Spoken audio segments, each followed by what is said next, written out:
Hello, friends. Welcome back to another episode of the Juicebox Podcast. Today, I'm going to do something that I don't think I've ever done before. I'm taking a very long episode and playing it for you all the way through. I think it's really interesting. I'm going to bet you might too, and we're going to find out together.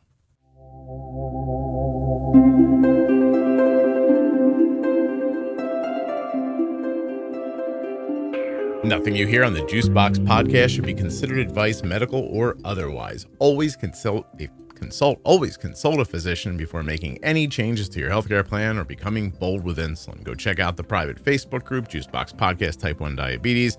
Follow me on Instagram at Juicebox Podcast. And please, if you are not subscribed or following in a podcast player like Apple Podcasts, Spotify, CastBox, YouTube, Amazon Music, Spotify. I said Spotify, Audacity. I don't mean Audacity. I mean, what's the other one? You know what I mean? With Amazon Music. No, with the books. Audible. That's the one. Anyway, subscribe or follow. I think you'll enjoy it. And I mean, if you don't enjoy it even, it would really help me out. So let's get going. Run some ads. Start the show. Have a really great conversation with 19-year-old Bella, who has type 1 diabetes.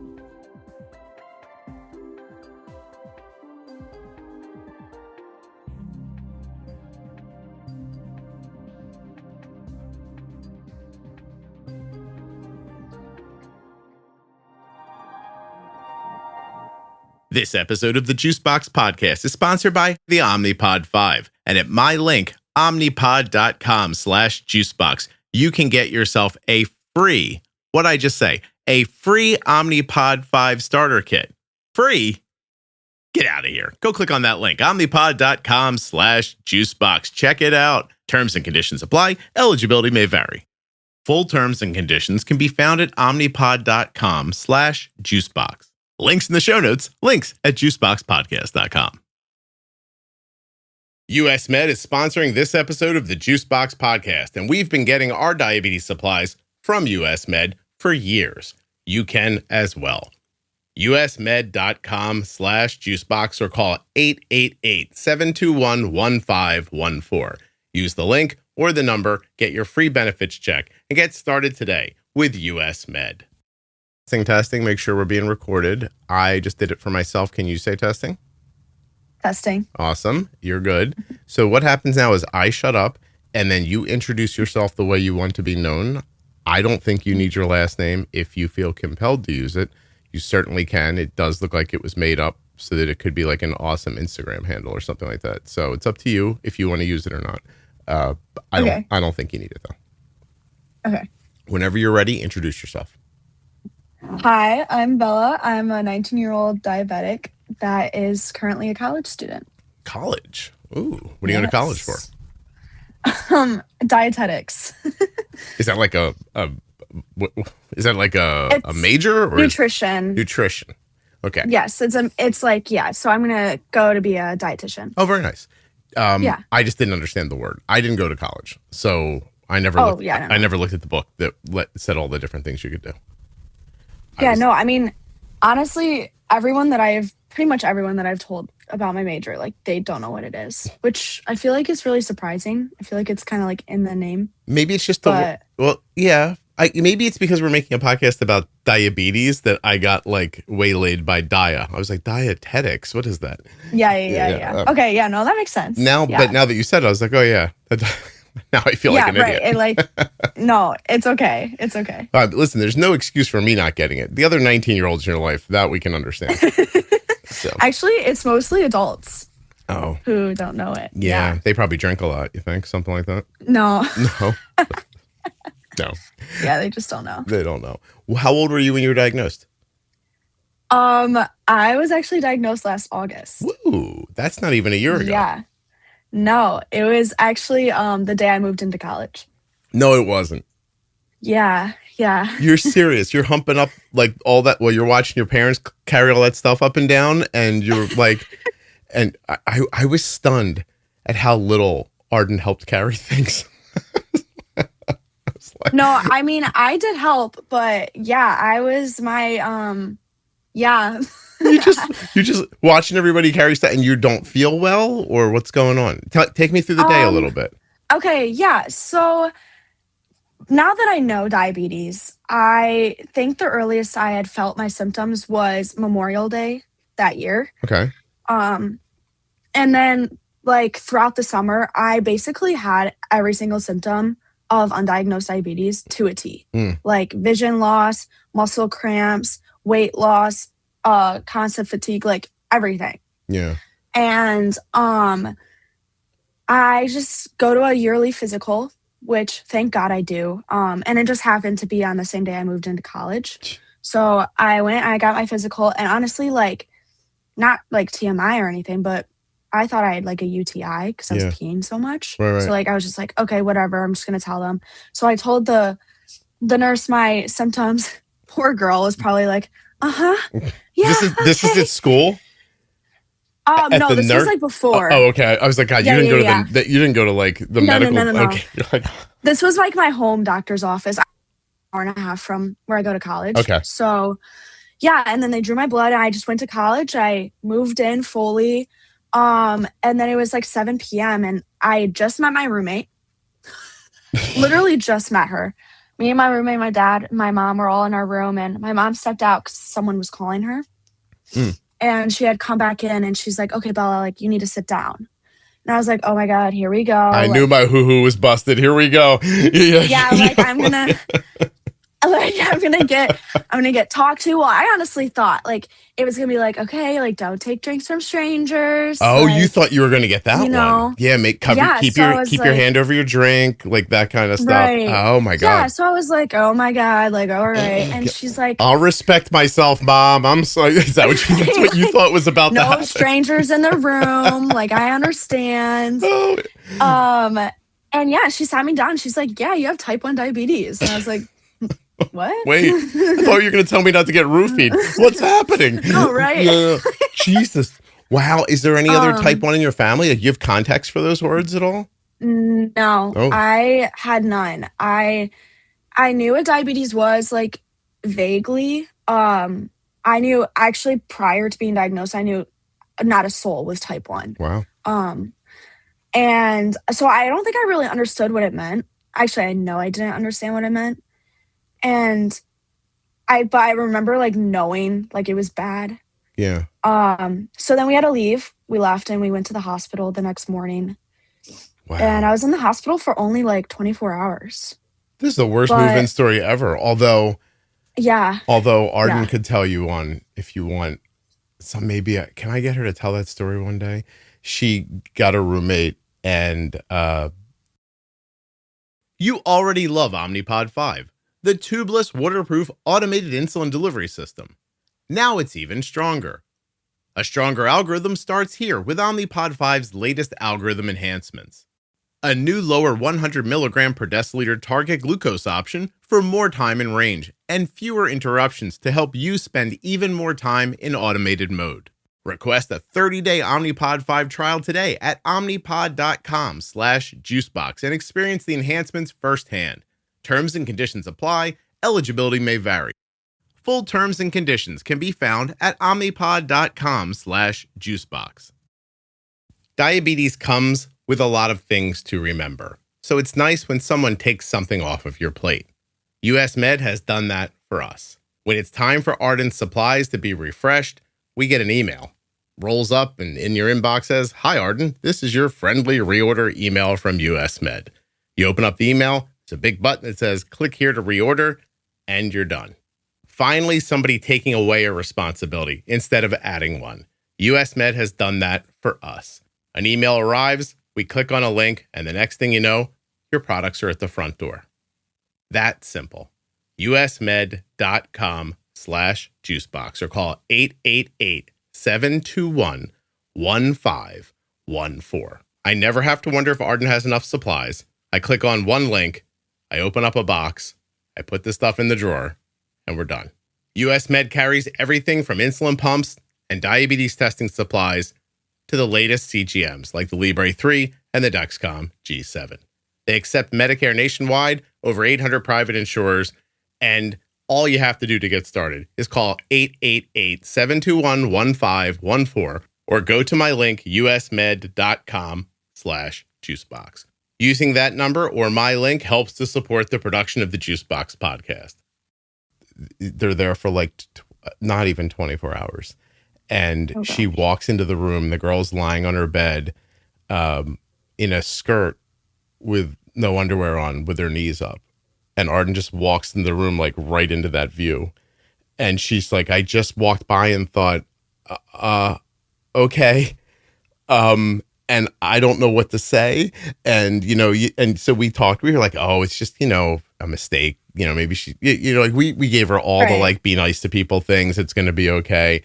8 months later, that kid was being moved out by a parent who had to fly halfway around the world to get her because she was such an abject disaster.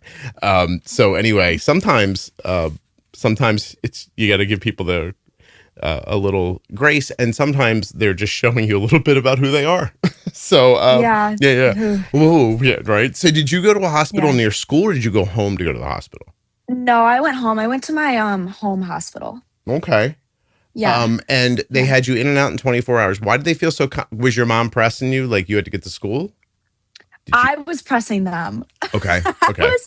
I was very upset that I think honestly at the time that was what I was mostly upset about. Mm-hmm. Because I was like, oh my God, I literally was so excited. Like I had all these plans and now I'm in the hospital. And but I am also I would like to say I'm very responsible. And like I was very into it. I was like, okay, like show me how to give myself insulin, like show me like all this stuff. Like I want to know so I can leave. Hey, I would like to say I'm very responsible. Does that mean you're very responsible, or you would like to say it, but it's not true? No, I actually do think that I am very responsible. Okay. Yeah. So I think part of that, yeah. You just kicked in. You're like, I am not letting this screw up the beginning of my college career. Right. And also like, like I feel like every kid who's planning to go to college has this like ideal like day set up, or ideal like welcome week in their head. And like, I was just very upset that I was not getting that. Give me the high level overview of what you thought that week was going to be for you. I thought I was going to move in and I was going to be my roommate. I had a friend from high school who lived a floor above me. In my dorm, which is shocking because I went to a very small high school. So the coincidence of that is like crazy. And I thought we were all gonna like hang out, like maybe go to a frat. I don't know. I was gonna meet a cute boy that I was gonna marry and stay married to for 10 years. We'd have a huge house and some kids. I divorced him right before he got fat, and then like no, you're working out a whole. I'm gonna meet all of these people, right? Yeah, like. I'm going to go meet, and I ended up getting to experience that. Like my freshman year of college was great. Good. But it was just like, and then I was in the hospital and by myself and I was getting told I was being diagnosed with this chronic disease that I like, and I'm going to have to wear devices for the rest of my life and can like think about what I'm eating and stuff. And I was like, what? What do you mean? So how did you will that into existence? If you went, got your 24 hours, came back, what did they give you to start with? And how did you make the decision to fight through it? And what did you do to traverse that time? Yeah. So they basically just gave me an insulin pens and a dream. I mean, I don't know. Like I left the hospital, my sugar was still pretty high. I would say it was probably from like 200 to 400. When I was admitted, my A1C was 13.5 and my sugar was over 700. Yeah. So for it to come down that much was great. And then I went to my endocrinologist's office, who by the way is literally amazing. I'm so grateful for him. Nice. They showed me the Dexcom, showed me how to put it in, use it, whatever. And then I literally went to the pharmacy and got all my stuff, and then I went back to college. Wow. But yeah, I think at first and at the beginning, and I think still kind of now, I had a very not hard time, but I didn't really understand that it was going to be like a lifelong disease. I think it's very hard for someone to process that. Yeah, it's not that you don't know intellectually, but right. you mean it's not a thing that's kind of settled and baked into your brain at that point. Right. Okay. So I think like part of me, the reason I was able to handle it so well at the beginning was because I was like, oh my God, like, you know, it's a couple weeks, it'll be fine, you know? But like, I had to keep reminding myself, like, no, that's not true. Like, this is something. But also, I was so incredibly sick prior to diagnosis. Like, honestly, I feel like I tell everyone this, but like, I think if I had gone another month without being diagnosed, I think like I honestly could have died because I was so sick, and you don't really know how sick you are until like you start to regulate your sugars and again. You think that this was happening for about 4 months before this? Yeah. Yeah. Okay. Yeah. Well, I mean, with that A1C,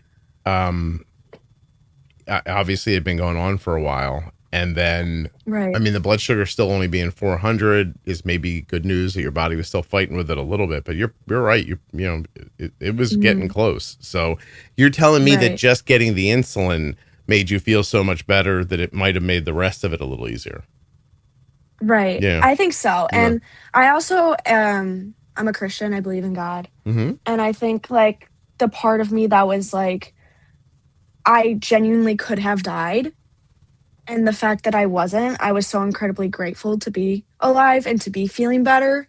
Not like directly after getting out of the hospital, but like as like time had gone on and I did start to feel so much better. Yeah. I was very grateful. And I think like that mindset of like gratitude really helped me. Good. That's awesome. Yeah. Are you the youngest of a bunch of kids? I'm the youngest. I have 2 older siblings, much older siblings. My brother is 14 years older than me. My sister's 18 years older than I am. And did you want to know how I knew that? Oh no. You code as the youngest kid, youngest daughter. Oh, like youngest girl. You just you sound like you're 35 when you're talking. I've already been confused while we're talking. Like you have a way about you that makes you feel older, and it usually comes from a kid who's grown up with older parents who don't have younger siblings to look after, and people who and don't have siblings to look after them, but clearly have siblings. You're not an only child. Yes. I can tell you're not an only child. I can tell that you're the youngest. I can tell that your parents are older than normal for your age, right? What are your parents, like 63? Yeah. Something like that? Both of them are like late 50s. Okay, yeah. And anyway, the whole you code that, which is comforting to me, actually. I think you're a good version of a person. So I like I like your vibe. It comes off really well. Thank you. Wow, that's very nice. Do you know that about yourself? What, my vibe? Yeah. Do you look at some of your other friends and go like, I am clearly the most mature person in this group? No, I actually am surrounded by really, really good people. Oh, you've even picked good people to surround yourself with. Yes, I know. What are you trying to have a successful life, Bella? What's going on? No, there's no way to get a neck tattoo. I'll tell you that much. Don't worry, it wasn't in the plans. Everyone with a neck tattoo right now is nodding along going, yeah, no, he's right. What do you think led you there? Are you going to tell me it's parenting, religion, just who you are? Led me to finding good friends? Yeah, and to being a solid 19-year-old. Oh, like you didn't watch Love Island last night, did you? No, I didn't. Okay. Season premiere. I think I know. I've been seeing it everywhere. I think part of it is I did grow up. I went to a private school like my entire life. Did they hit you? College. Is that what you're saying? Private hit me or hate me? Hit you. Did they hit you? Were you struck by the ruler? No. No. No, but I think like part of that was I was surrounded by like-minded people. But I do think that I was not I know that I was not surrounded by all mature people. Of course, yeah. Oh my gosh, my high school. There's a ton of people there that I love, but out of their minds, you think? Yeah, and I just think that people think differently, and that's fine. But I don't know. I think also I just have had such an anxious personality, like anxiety. Okay. and then I also, I was like 12 and 13 when COVID hit. Mm-hmm. And I think that has like a big thing to do with like how I act now. Were you anxious prior to COVID? Oh, 100%. Okay. But like, I think that like elevated it. Mm-hmm. And I also think that like, I don't know, that was like my, like when I was going to go through puberty or whatever, like, yeah. And I'm in isolation. Like, I don't know. I feel like that, Listen, I don't think it was good. Is your mom uptight? Both of them, oh God, both of my parents are educators. They're both principals. Oh, so then yes? So I would say like yes, but not really. Like, I don't know. My whole family is super fun. Like, we all know how to have fun and like let loose and stuff. Okay. But like, I think they both can be perceived as uptight. but I care about what you think, not about how they're perceived. I don't think that they are. You don't think they are? I mean, I'm very great relationship with my parents and my siblings. Honestly, my whole family. So like, I kind of view my parents, like, obviously I respect them because they're like authority, but like, I also treat them like they're my friends too. Okay. Like, I feel like I have a really good friendship with my parents. Okay. Well, that's awesome. Good. Mm-hmm. Look at that. Did they mess up your older siblings? Are they a mess? Like, no, actually, honestly, both of my siblings are literally the best people ever. Oh my God, like, I've tried to shake you for 15 minutes, and you just keep coming back. We're just gonna let you tell your story. Is there any? I was looking for a chink in your armor here, but there's not one at all, Bella. You're rock solid. You're a fantastic marriage candidate for somebody. Anybody's listening, Bella's she's gonna have a job in 3 years, right? And 4 years. She's going to be earnest in the world trying to help people. And it sounds like she'll raise a good kid for you one day. This is awesome. Okay. No, these other brothers, your mom, your dad, anybody else in your family have other autoimmune issues? I'm looking for celiac, Hashimoto's, that kind of thing. Oh my gosh. Me and my sister talk about this all the time.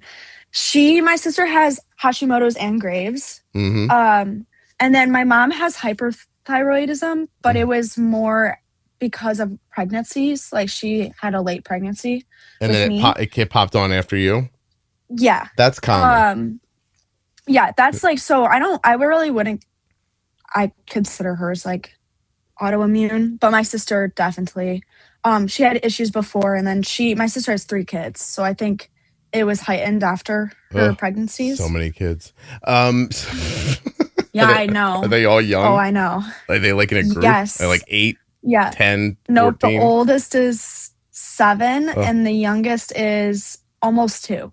Oh, my God. What is she doing? I know. She'll be crazy in another year. I know. Yeah. It's crazy. Listen, I don't want to argue with you about your mom, but Hashimoto's is autoimmune one way or the other. So it doesn't matter what kicked it into gear. But there. How about your dad? Does he have anything? He's like, he was pre-type 2, pre-diabetic, but now he's not. Okay. But that's like, I don't know. Is it vertigo? Vitiligo. Yeah. He has vitiligo? With, like, the dizziness. Oh, wait. No, vertigo. Okay. Not autoimmune. Yeah. I thought you were were reaching for vitiligo and said vertigo, but he has vertigo. I don't think. No. That's not. Yeah. What are you guys, like, European, pasty white? Yeah. Yeah, we are. I got you. I know it. Don't worry. I can smell the whole thing right through the microphone. We're fine. Tell me a little bit about getting through that first year of college. How did you manage to keep your head up and take care of your diabetes? Or are you about to tell me that you just trudged on, went to parties, and didn't take care of yourself? What did the first year go like? I did. I really did take care of myself. Thank God, honestly. Well, first of all, if my roommate's listening to this, I love you so much. She was literally the best ever. Like, she signed up. We knew each other like kind of prior to living together. Mm-hmm. And, she signed up to live with me, not my diabetes. Yeah. And she I think I had an amazing support system. I had it like with her, with my boyfriend, with my friends, obviously family. So that really helped my faith. But prior to being diagnosed, I was a state qualifier. I was a high school like varsity athlete. I was very like, I would say athletic, and like I lived a healthy lifestyle. Like I don't like fast food that much. Like I don't really like eating junk all the time. So I think that really helped because I didn't really have to change my lifestyle. Yeah. Wasn't the food I went to a really big. Wasn't the food at the school? Sorry. Don't be sorry. I talked over you. Wasn't the food at the school really crappy? Like hard on your blood sugar, or do you think maybe you've been honeymooning? No, I think I was honeymooning. Okay. But the college that I go to. Wait, am I allowed to disclose that? I don't care. It's your life. Oh yeah, so I go to Michigan State. Oh my God, no, I'm just University. Kidding. Yeah. Is that Spartans? Is that the one? Yes. Yeah, I know. Yes. I've seen TV. Go ahead. Right. And they have a really, really good dining like meal plan. Nice. Like fantastic. So like the dining halls are really nice. Like the one that I like I guess you could say like home quote unquote dining hall, had like a whole bar of just like you could get rice, chicken, and then like a whole salad bar. And then I don't know. I think it was really easy. Actually, eating at the dining hall every day helped me so much because I ate pretty much the same portion of food and they gave me the same portion of food. So like carb counting became so much easier because I was like, oh yeah, like I'm going to take I'm going to bolus for 45 grams carbs every time I go eat because that's usually what I eat. Oh, okay. Yeah, some people find that the food at schools can be kind of junky and maybe a lot of fat and sugar in it and stuff like that. Yeah. But, I mean, I think it obviously depends what you eat, but like I did not find that an issue. Like Yeah, that's so that was really good. I don't know. I also sorry. No, so it was helpful that the food was portioned for you. You were able to figure out how to bolus for it, and then it was repeatable, and you didn't have to worry about the portions. Also, you think maybe you were being helped a little bit by your pancreas. Yeah. Okay. And I also think like MSU is a huge walking campus. Like the trails and everything there are so nice. So like going there, I would eat and then I would go walk to class or, like stuff like that. So that really helped me like regulate my sugars. You were hustling all over the place, walking a lot. Yes, okay. I was. And that kept. Have you noticed since you've been home, have your blood sugars been more difficult? Like, yes and no. I think when I first came home, they were, oh my God, they were awful. Not awful. They were awful for me because I'm anxious and I don't like when I'm out of range, which is not a good thing. Like I need to get used to that. But they were pretty bad. I mean, ranging higher than normal. And I think that was just from like the heat, the temperature change, the routine change of like my sleep. Mm-hmm. And then like food, but I'm training for a half marathon right now. Why are you doing that? I'm running it August 9th. Oh my God. Why? Yeah. And want to be hot? I think so. Probably. Yeah. But I was a runner in high school. Oh, so it's nothing really new to me. Did you miss it in college? Is that why you're doing this?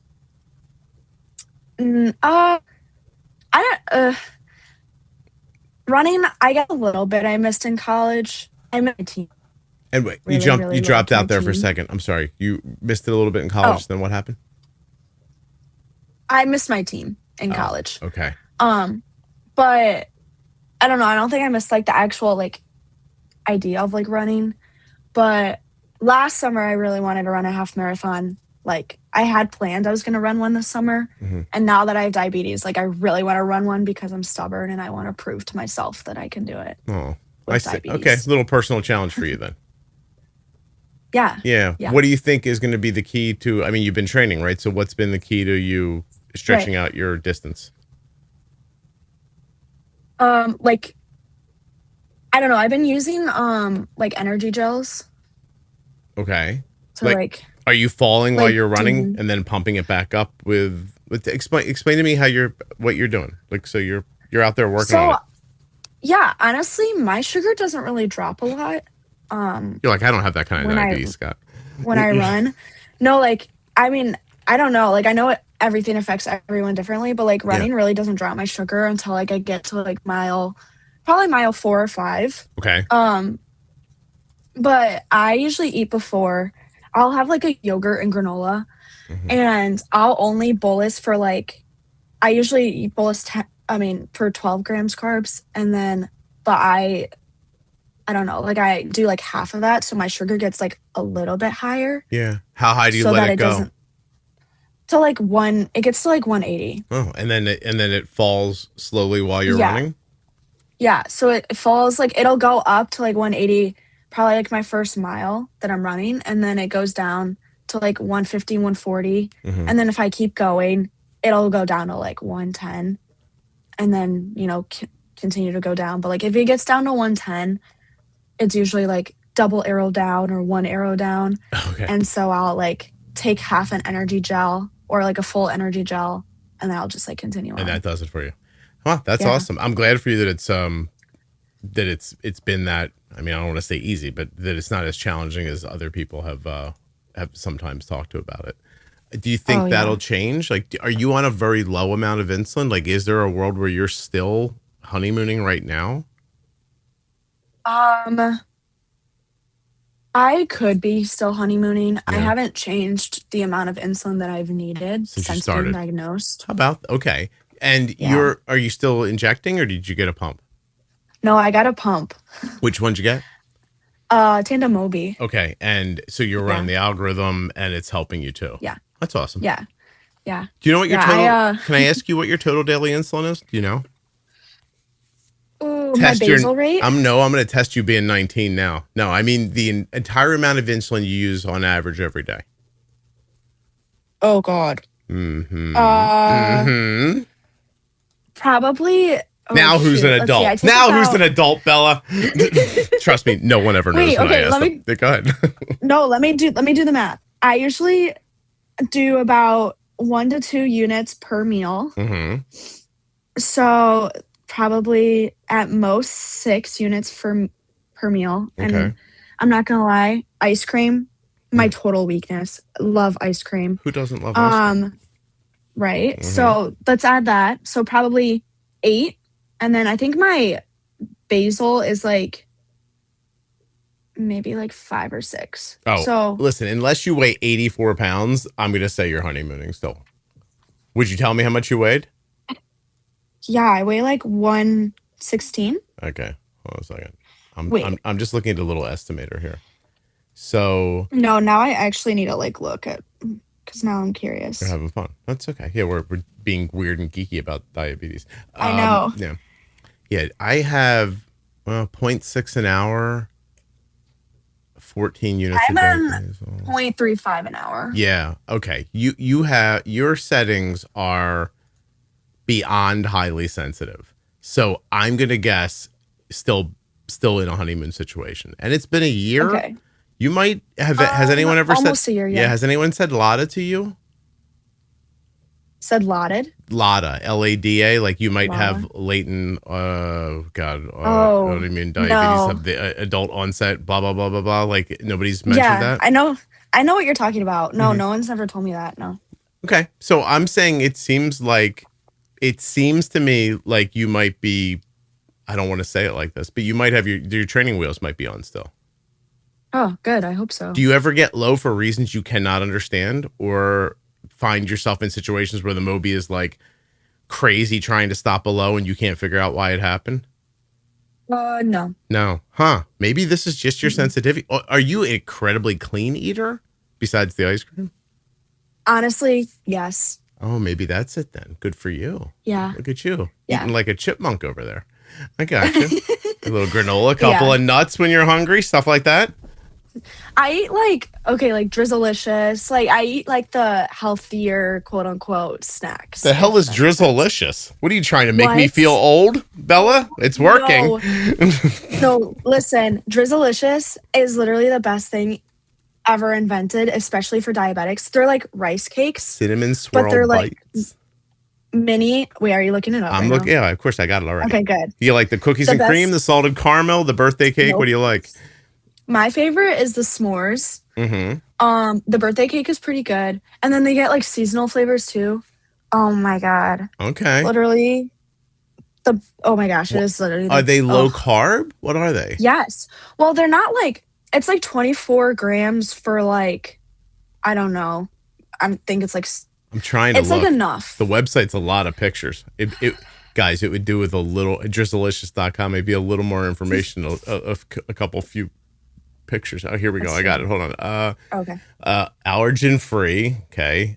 Gluten free, non-GMO, vegan, kosher. I mean, that's all nice, but how many carbs? Maybe I'll click on one. Let's do lemon cake bites. Guys, you got to put your nutritional information on your website. Make it easier for people. I am not seeing it here. Hold on a second. And in fairness to me, Bella, I am fighting off a voice in my head who is singing Fergalicious right now. So. Oh my gosh. Okay, wait. I looked it up. It says it's 16 to 21 grams per. Which is actually true. Like the little ones that I have, like, you know, like the snack bags, you can get like a pack from Costco is like 16 grams per bag. I hate going to Costco. Same. I like what happens when I leave, but I don't like being there. Recipes, man, they are not making it easy for me to find the. Wait, I think I just found a picture. Okay, let's see here. For the cinnamon swirl bites, go ahead. It's oh shoot. Okay, of course it's blurry. Yeah, I'm telling you that they're not trying hard here. Like, trust me, I make these episodes called Bolus for, where we like pick a food and bolus for it. Oh, I know. I listened to those. Oh, thank you. And I said thank you before you told me if you like them or not. But thank you. And no, I do. Well, they're really hard to like. Some websites make it incredibly difficult to find their nutritional information. And Drizzleicious, by the way, if you guys sell a bunch of Drizzleicious today, I expect you to buy ads and give me a call. But all right, I'm gonna look somewhere else. Okay, I got it. You got it? 21 pieces. So the big bag, it's 5 servings per container. For about 21 pieces, it's 16 grams carbs, 5 grams of sugar, 1 gram protein, and then 0 grams of fiber. You just use Google. Yeah. Yeah, I did too just now. I should have done that. Yes, that's less than a carb for a bite. Right. And you don't find it hard on you? It doesn't hit you hard or spike you or stuff like that? No. All right. Well, I mean, if the world was a different place and you could just use music wherever you want, I'd play the Fergalicious song right now. But you're not allowed to do that, so we'll move on. Awesome. What else have you found that's been valuable? Throughout the year at college, I was weightlifting. Okay. That helped me a lot. Did you have to bolus for weightlifting?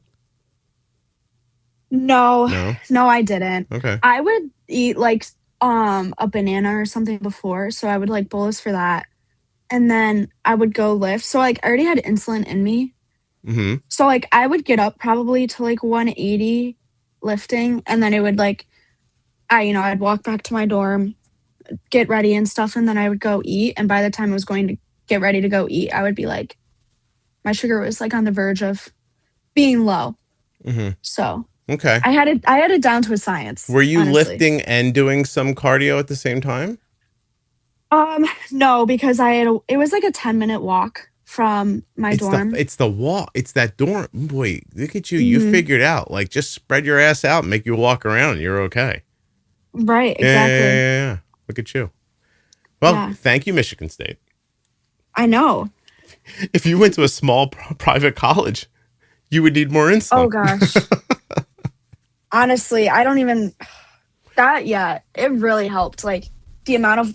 Like, I was walking, I think, like, my first, like, 2 months at college, when it's still nice out, you want to walk everywhere. I think I was, like, averaging, like, over 10K steps a day.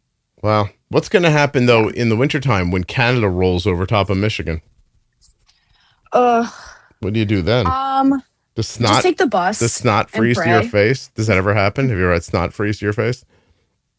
No, I mean, it does, but I refuse to like go outside when it's that cold. Like I just take the bus. This year was awful. The winter was terrible. No, I know. Yeah. I have to go to Louisiana in a couple of days to New Orleans, and somebody's like, I heard it's going to be really hot. And I was like, I won't know. I'm not going outside. Mm-hmm. If it's going to be hot, you will not find me outside. I will be inside with air conditioning.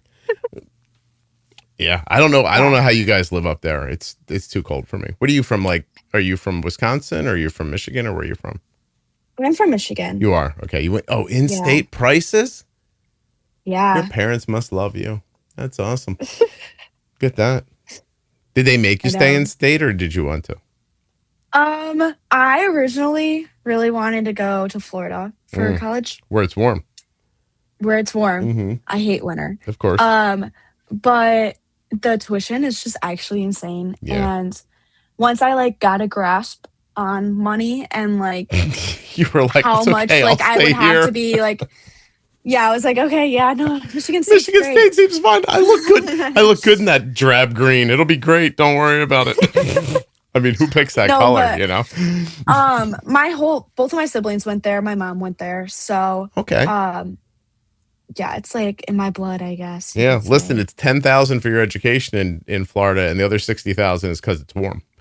So right, yeah. Exactly. Yeah. So, yeah. So like, I'll freeze and pay $12,000. Thanks. This will be fine. Yep. Yeah. No kidding. Yep. Are you meeting boys? Is it your intention to meet boys? I have a boyfriend. Did you have him before you left? We dated in high school, and then we took a break, and then we started dating again in college. Real quickly, you dated in high school, then you told him to go away, and then you let him come back? No. So he didn't go. He does not go to college. He works in the trades, and we dated all of our senior year of high school, and then in the springtime, we I don't know, we both kind of just decided, mainly him, but also me, it was kind of Bella. I don't know, I saw it coming. Bella, you are such a nice girl. You let that boy get rid of you and come back and get you again? Why did you allow him to do that? Okay, no, let me explain. I don't want to hear it. Don't worry. So, yeah, we because whatever. No, not whatever. Whatever's where the story is, Bella. What happened? All right. So I'm trying to think of how to do it in the sense of where it's not publicly airing our business. But he did something shitty. No. Honestly, no. It was you. Did you do something shitty? Neither of us. Well, then I don't need to know. It's personal. Don't worry about it. Yeah, we just broke up on good terms. Okay. Which I think was why it was very easy to start hanging out again. Did you miss him? Honestly, I did not. I thought that ship had sailed. Okay. I did not think that me and him would be getting back together at all. Did he have a glow up? What happened? Was there a glow up? No.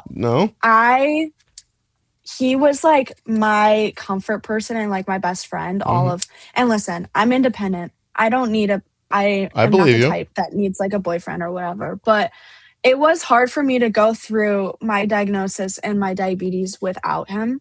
Okay. And I reached out to him, not in with the intentions of getting back together or whatever, but I did reach out and I was like, hey, just so you know, this happened to me and I don't know what to do. Dodged a bullet, buddy. You almost were dating a girl with diabetes, but you got out of it. I'm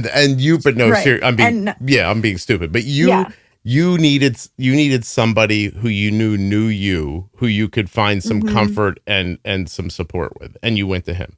Yes. Exactly. That's very. I know. Don't worry. I'm listen. I'm making fun in between, but I follow what's happening. No. Yeah, I know. Okay. All right. No, but he knew me before. Yeah. He knew me pre-diagnosis. So I think I found a lot of comfort in that. And then we hung out for a little bit. I went home the next weekend. And we had hung out as with as friends. And we both kind of realized wait, it's the same. It wasn't we had gone 6 or 7 months without talking. I like that you're mature enough that when you're telling your silly teenager story, you're embarrassed by it a little bit. That's fantastic. Yeah. You shouldn't be embarrassed. That's nice. Well, listen, here, I'll tell you something embarrassing. My social media is what you might call apoplectic. So I see all kinds of things that a person my age probably doesn't normally see because of how I use social media for the podcast. And one of the things that I find really endearing, besides soldiers coming home and surprising people, which I think makes me cry every freaking time I see it. I love when young people sit down and put a camera on themselves and they're only friends and one of them kisses the other one to see what'll happen. Do you know those videos? Yes. Yeah, I know. I should know them because I'm not 19, but I do know them. And I find them incredibly interesting and often very endearing. And sometimes the person who gets kissed is really like, what is happening? But sometimes you see this like disarming of like, oh God, I didn't think this was ever going to happen feeling. Do you know what I mean? And I'm wondering if you guys didn't have a moment like that where you got back together and realized, oh, we are really good together. Yeah. I mean, I for sure, I guess I really haven't talked to him about like it in that sense. You don't need to talk to people when you're having a relationship. Yeah. Don't worry about that. I mean, I for sure had that. You felt that way. Like, I was like, wait, he's like my person. Oh, thank you for not making fun of me about knowing about those videos. No, I mean, listen, social media is crazy. I find them sweet. They are sweet. Yeah. Yeah. I don't know. Anyway. And sometimes they're sad. Because sometimes somebody's like, you can tell they're doing it and they're like, oh, like she or he is going to like, this is it. I know we're not just friends. And then it doesn't go that way. And they look dejected. And that's, and I think, how did that video get off your phone? You know what I mean? Like, why not delete it? Right. Like, why would you post that? Yeah. That part I don't understand either. But anyway, okay. So you guys are back together and school is, would you say about an hour and a half from home? Okay. So is he coming to see you a lot? To his credit, yes. He did come to MSU quite a lot. Yeah, on the weekends. Yeah. You drive to where the pretty girls are, Bella. It's not a big surprise how boys work, okay? I used to have to drive to Delaware every weekend to see mine, and I did it. Oh, wow. Yeah. That was from another state, although Delaware is not very big. You wouldn't know that. But no. So he comes to see you guys are building a little bit of a relationship, and this is helping you get through things. Is he learning about the diabetes? Are you wanting to tell him about it, or is just being together enough for support? Yeah, I mean, he's learning. He has learned that, like, by the way I react when I look at my sugars, that I'm low. And so, like, I don't ever have to ask him to, like, get up and give me a juice box or give me a fruit snack. Like, he's already on it. Nice. Which is great. And I mean, he also knows, he's like learned like my mannerisms too, like through being diabetic, and like knows that like, oh, okay, like we're going to go get ice cream, or for example, like I have to take my insulin and wait a little bit before we go in and actually get it. Yeah. But his grandma has type 1 diabetes, which I did not know. Maybe you got it from her. Maybe she gave it to you. It's contagious. You never know. You never know. Oh, I'm sorry. So he has some background on it. Yeah, he does. But I don't know. I get very confused with it because I talked to her post-diagnosis, and I was like asking her, you know, all the questions like, oh, do you take insulin? Da-da-da. She doesn't take insulin when she eats. How old is she? Is she like in her 80s? Yeah. Yeah, she probably doesn't eat very much. Those old people eat like birds. So I was just like, I'm like, oh my God, if I did that, I would like die. Do you see her eat? Does she hork it down, or does she have like my buddy's grandmom lived the last 10 years of her life on cigarettes and pound cake. No lie. And so sometimes older people just don't eat very much. Maybe the basil they've got her on is doing the job. Yeah, I don't think she does eat very much. Now that I think of it, I didn't even think of it that way. Yeah, maybe that would make a lot of sense. Maybe she's just not eating much. Or do you know how long she's had it? Oh, no. Okay. Because then maybe listen, you're going to have a long life with diabetes. It's going to be interesting because it's going to go through a lot of changes. You're going to do this college thing. Then you're going to do the young adult thing. Then you're going to do the married thing. Then I'm listening to your life. You're going to have 3 kids. Apparently that's a prerequisite. Oh gosh, not 3 kids. Nope. Well, your parents have 3 kids and your sister has 3 kids. Oh God, I can't. Well, that's too many. It's hard to think about it when you're 19, but when your hormones, that's true. Your hormones are going to hit you the right way one day, and you're going to be like, I'm going to make 1,000 babies, and like it's just you get tired after the first one, but you'll tough it out for maybe 2 if you can. But But there's going to be a part of your life with being pregnant with diabetes, and then trying to raise those kids with diabetes. And then you're going to start getting older. And then one day you're going to be 82. And it's a different game. I hear older people talking about their diabetes. They're worried about, going on Medicare, or not being able to see the buttons on their stuff, or not understanding the new technology. And sometimes you hear stories of people who are in assisted facilities, and they don't get as good a care as you're giving yourself right now with type 1. And so I think there is a thing that happens. If you talk to a doctor, they'd probably tell you a little idea of diminishing returns. And when you have a person who's in the last handful of years of their life, you'd much rather them have a slightly higher blood sugar than get low, pass out, and die. And so I think that management might turn into that as they get older sometimes. Yeah.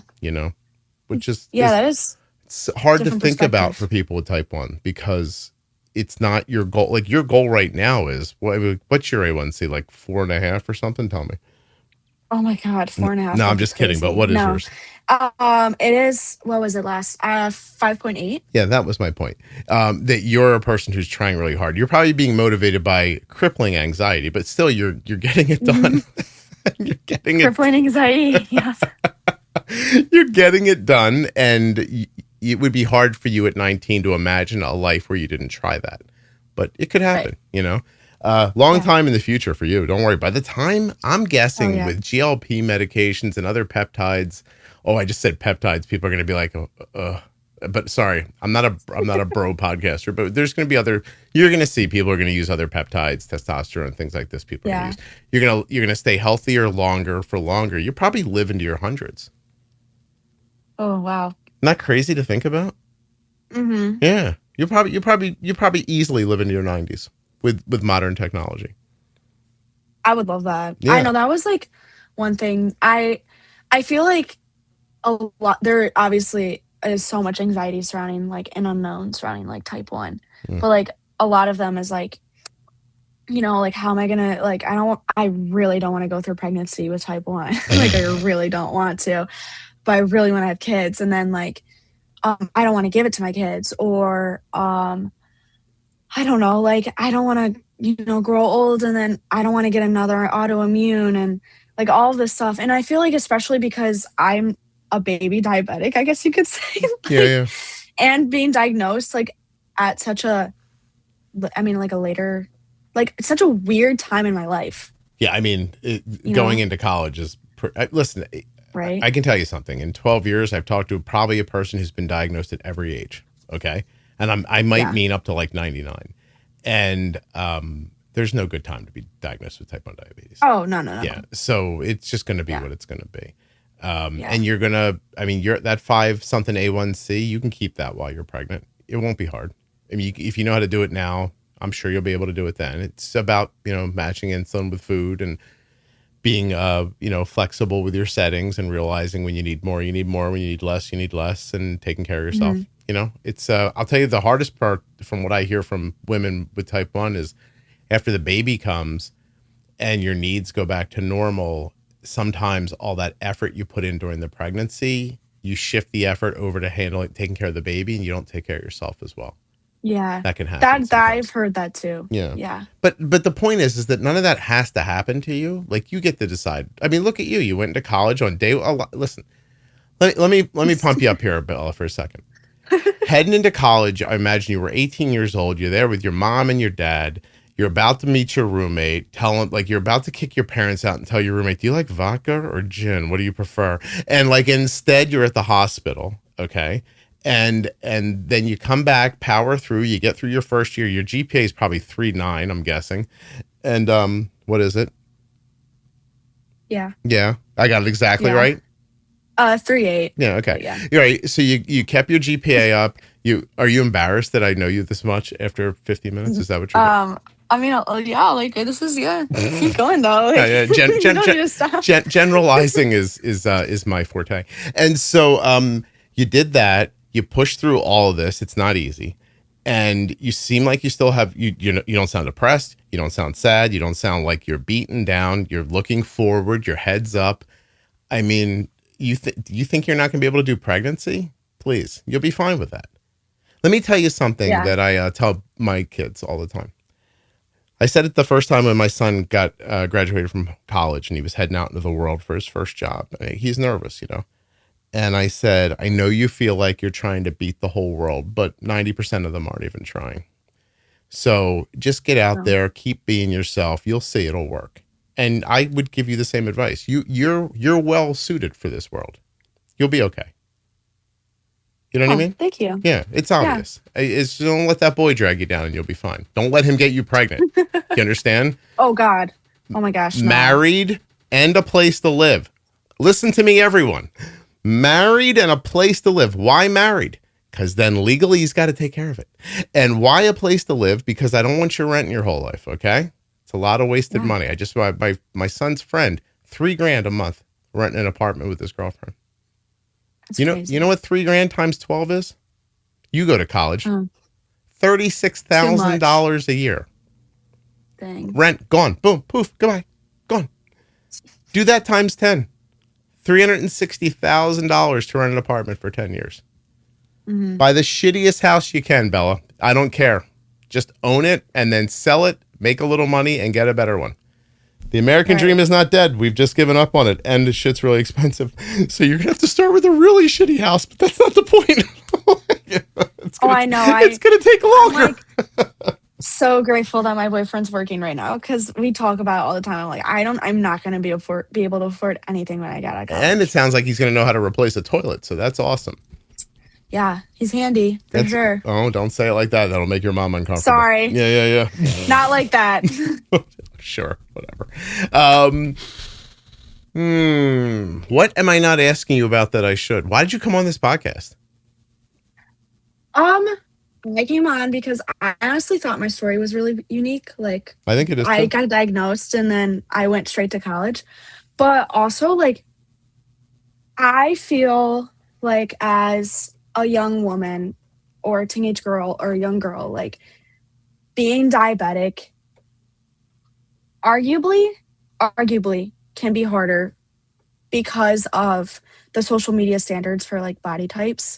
Okay. And I think like that was probably and is probably the hardest thing that I have gone through, like being type 1. Tell me. Is that it's like drastically changed my body in like the best way possible. Like, but it's just hard to see those changes to your body, if that makes sense. Well, you like, gotta tell me what happened to you though. What do you mean? How did you change? Right. Like before pre-diabetes, before I was even, sick, I probably weighed like 109 still, which is like still very light. And I'm not saying that I'm like fat or anything, but like I was more muscle and I was more toned and stuff. Partially because I was like a high school athlete, and then, pre-diagnosis when I was sick, I was like sub 100 pounds. Yeah. Which is like not great. Off of you, that's a lot of weight, right? How tall are you? Right. 5'3". Yeah, okay. It's probably noticeable, so right? It was, not great. And then, you go to college. I gained all my weight back and more, obviously, as one does usually when they're diagnosed. And I don't know. I think it's just very hard because it's like to see and like look in the mirror and see someone that I like or see a body that I don't really recognize. Mm-hmm. But also I feel eternally grateful for keeping me alive and for allowing me to train for a half marathon and weight lift and still live my life even though I am chronically ill. But it is hard because it's like, none of my pants fit me anymore. I had to go buy new pants, like stuff like that. And I think like, I don't know, as a girl, that's just like really hard. Do you feel and like... I'm not saying guys don't struggle with it too. But. No, listen, I did something the other day I don't normally do. I went out and I was meeting a friend at a public event. And as I was walking from my car into the building, I was overwhelmed with this feeling that I should not have worn the shirt I was wearing, which is not really a thing I think about often. It was grabbing me oddly. And I was like, oh, I probably look fat in this. And like, why did I do that? And then I went to the bathroom to look. Like I was so concerned. I thought like maybe I can like pull the shirt around a little bit and fix it. And I went in the bathroom and looked, and my first thought was, see, you're a mess. And then I looked harder and I thought, that's ridiculous. I look fine. Like, what is happening? You know what I mean? Like, so I stood there and talked to myself. I took a picture of myself so I could look at it to like maybe, I don't know, disconnect me from the mirror for a second to try to figure out, like, am I seeing what I think I'm seeing? I realized I looked fine. And then I shared it online on my Instagram, and it got a lot of like people who were like, I feel like that all the time. Like, thanks for talking about this. So I think guys can feel that way too. I, you know, 100%. Admittedly, I'm older. And so I probably have more estrogen now than I did before, but like, that's fine. Like, I still feel my feelings. And, but what I want to know from you is that like when your weight goes down and you feel weak and then it goes back up and you feel like, oh, I don't belong at this weight. And you say you don't recognize yourself. Does that make something click inside of you? Is it difficult in a way that you can describe? Like, I think as someone who had previously struggled with like disordered eating. You had that prior to diabetes, bulimia or what was going on? Like, I think it's just really bad body dysphoria. Okay. And it was right around the time of COVID. So I was like a lot younger, but like still it always kind of just sat on like the back of my mind. Like I've always been like extra particular about my body image. Okay. I don't know. And I think like just I know that I'm healthy and I know that I'm at a healthy weight, but like it's, you know, obviously it's just hard to like not compare yourself. And like, yeah, when you walk by like windows or mirrors and stuff and like, you're like, oh my gosh, why do I, you know, look like this? But I think with diabetes, it adds like a whole extra, I guess, like feeling to it because it's like for diabetics, it's harder to lose fat. And like, I could be doing everything that I was doing pre-diabetes, but still look the exact same and not get the same kind of results, you know? Not many illnesses come with their own branded eating disorder either. Right. And especially because you're like constantly having to, you know, like count your carbs and like that has put into perspective for me, like how much carbs I'm eating. And oh my gosh, if I didn't like, I'm glad I have the self-control that I do because if I didn't, I would be like obsessing over how much am I eating? How much am I supposed to be eating? I'm doing the right thing. I'm doing the wrong thing. Like all those weird feelings. Yeah. I mean, nothing's going to give you a stranger relationship with food than type 1 diabetes. That's for sure. Right. And it's just like, you know, already previously having like a faltered relationship with food and then being diagnosed with something that you constantly have to think about food. Yeah. Like, you know, what do you do? What does a person your age do for their mental health? Like, how do you manage all that? I did start going to therapy because once, you know, I was diagnosed and I went to college, I was like, wait, I'm actually like not okay. And I should be seeing somebody. So that has helped me a lot. My faith obviously has really helped me like with my mental health. And then working out, like really like my escape since I've been younger has always been like running or lifting. So that has like really helped. You know what they say about running? You're either running away from something or towards something, right? I'm usually running away from like anxiety, but yeah. I hear you. It's hard, but you're doing all the right things for yourself. Your parents supportive of your parents are supportive of that? Of the therapy? What? Oh yeah. My mom, I think this was like a couple months after I was diagnosed. I was like crying to her because like I saw all like the statistics of like diabetics, like you're like more times likely to get depression, anxiety, and eating disorder, you know. And I was like crying to my mom, and she's like, she looked at me and she's like, Bella, I think you need therapy. Bella, I gotta tell you, I'm too old for this and I don't care. I'm gonna put somebody else in charge of it, okay? I already raised your other brother and sister and I'm done. And she was like, I was like, no, I don't. I'm fine. Like, and then, I was at college and I had like a breakdown and I was like, oh, I'm actually not fine. Like, Did you do the college breakdown? Oh, many times. Oh, okay. I mean, when my roommate like left, and like left me alone, like in our dorm, like for a weekend or something, and like my boyfriend wasn't there. Oh, it was a bad time. You thought you were gonna die in that dorm room by yourself? I literally thought I was gonna die. Oh. Like, I don't know. When I'm alone with my thoughts and I continuously like, I see a TikTok and it just starts a spiral of me and I just start crying and I'm like sad. And then I'm sad about something. And then honestly, since being diagnosed, I can be sad about like 10 other things, but it always comes back to being sad about being diabetic. Yeah. Can I give you a piece of wisdom that you probably won't be able to apply? Oh, okay. Worry is a waste of imagination. Oh, don't worry. You know that already? I know. Okay. Yes. You are only imagining things that you think may happen. You have absolutely no idea if they actually will happen. Like save that energy for when something actually goes wrong. Yeah, like the overthinking and everything. Yeah. Mm-hmm. Any medicine for this? No. My anxiety, as much as it can debilitate me, I think that's the right word. Be debilitating? Be debilitating. Mm-hmm. I think that I've lived with it long enough to like know how to, especially now that I'm going to therapy to like work through it. But I don't want my hormones to be controlled by medication. Okay. And I'm not to say that I'm judging anyone who does, but me personally, like. Not what you're looking for.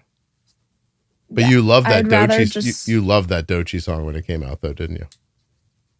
The anxiety song. The Doechii song. Well, you said you're on TikTok. Oh my gosh, you love the anxiety. You know that one. You know that song. I know what you're talking about. Yeah. I actually never listened to it outside of TikTok, though. May I say, I didn't think I'd find myself being an advocate for Doechii, but she got ripped off with that. She became so famous on TikTok. You should go check out that album. It's pretty good. Do you guys listen to albums anymore? Does that not even happen? No, yeah, I do. You do? Yeah. Go check out the Doechii album. It's awesome. Anxiety, Nissan Altima. There's some good songs on there. I'm a fan. I just want to say. Huh. Okay, I will check it out. Huh. You're like, why am I taking music advice from a guy in his 50s about, I'm not doing that. You should, though. I'm right about this. Trust me. No, I believe you. I'll take your word for it. She does a good stage show, too. I've seen a couple of clips. I mean, I wouldn't go, but it's only because people would look at me and go, oh, dude, the feds are here. That's what they would think if they saw me. Oh, my God. I'd be like, narc. But I'd be like, no, I just like Doechii. Yeah, I mean, everybody likes what they like. Thank you. Thank you for affirming me. You have been in therapy. You're like, Scott, I'm applying it. You're like, your feelings are valid, Scott. I'm like, thank you. Oh my God. I am worried about the anxiety piece. So I'm going to guess a little farther. You guys are, what's your background? Your family, English, Irish? Just white. We're like everything. just white. You don't know your background? Well, I mean, we're okay. So like, where'd the boat come Canadian. From? French. That's the dad. That's the dad, right? Yeah. Yeah. Then the mom. We're German, Dutch, English. Mm-hmm.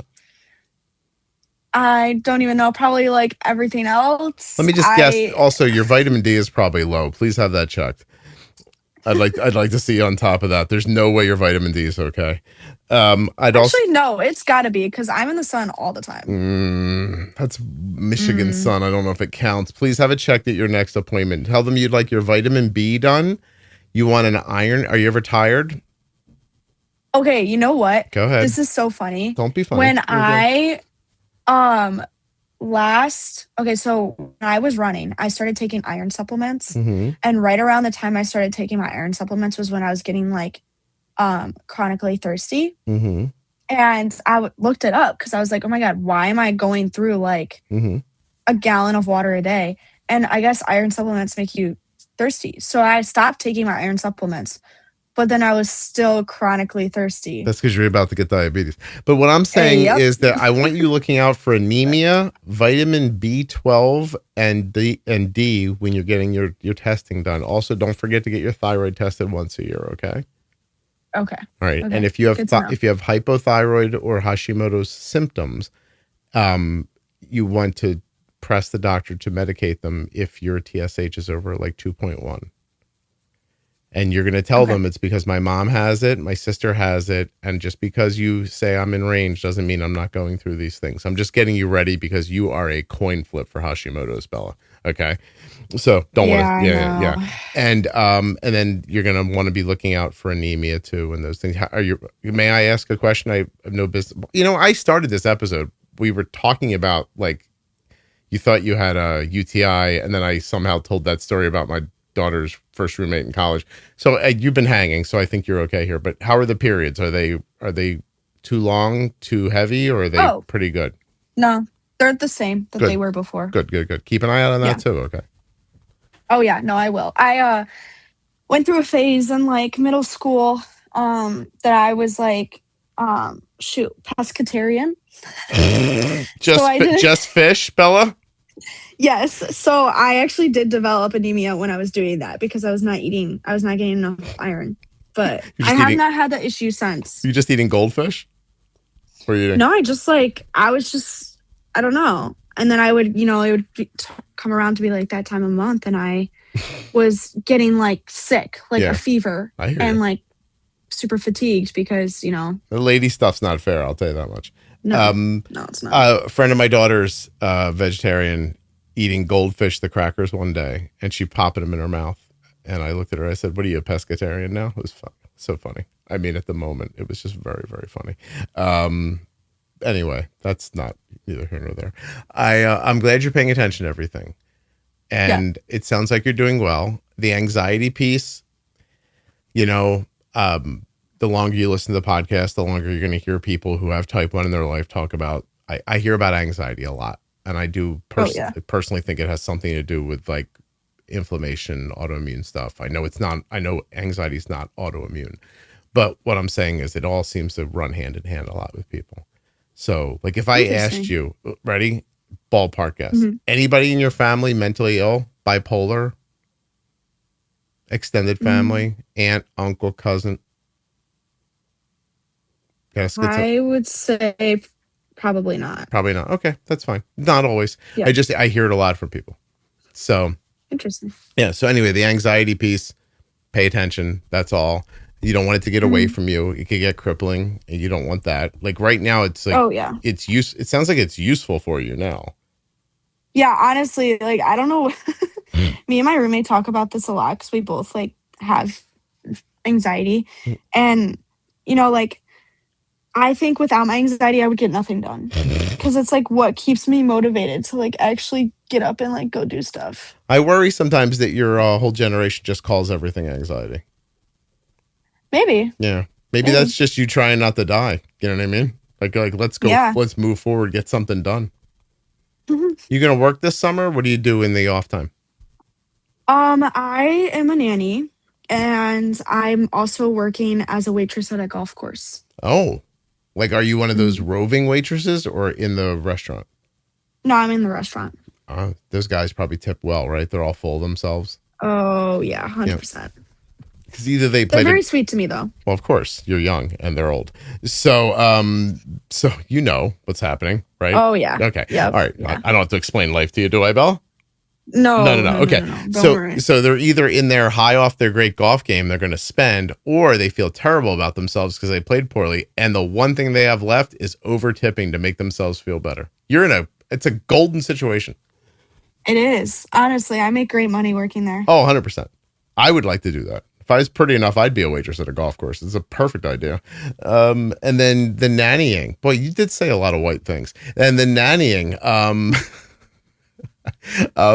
like for a local family or somebody you know, how old are their kids? I nanny for three families. Oh, wow. I'm more of like, I don't know. The kids they range from 4 to 12. Okay. You like that? Out of the three. Yes, I do. I really, really like it.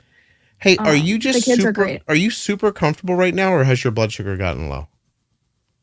No, I'm good. You're good? You're just comfortable now that we're talking for a while. Yeah. Yeah. You slowed down. Why? You slowed down a little bit. Oh, my talking? Yeah. Oh. Do you feel more like we're friends now? Is that what's going on? I mean, yeah, I guess. Yeah.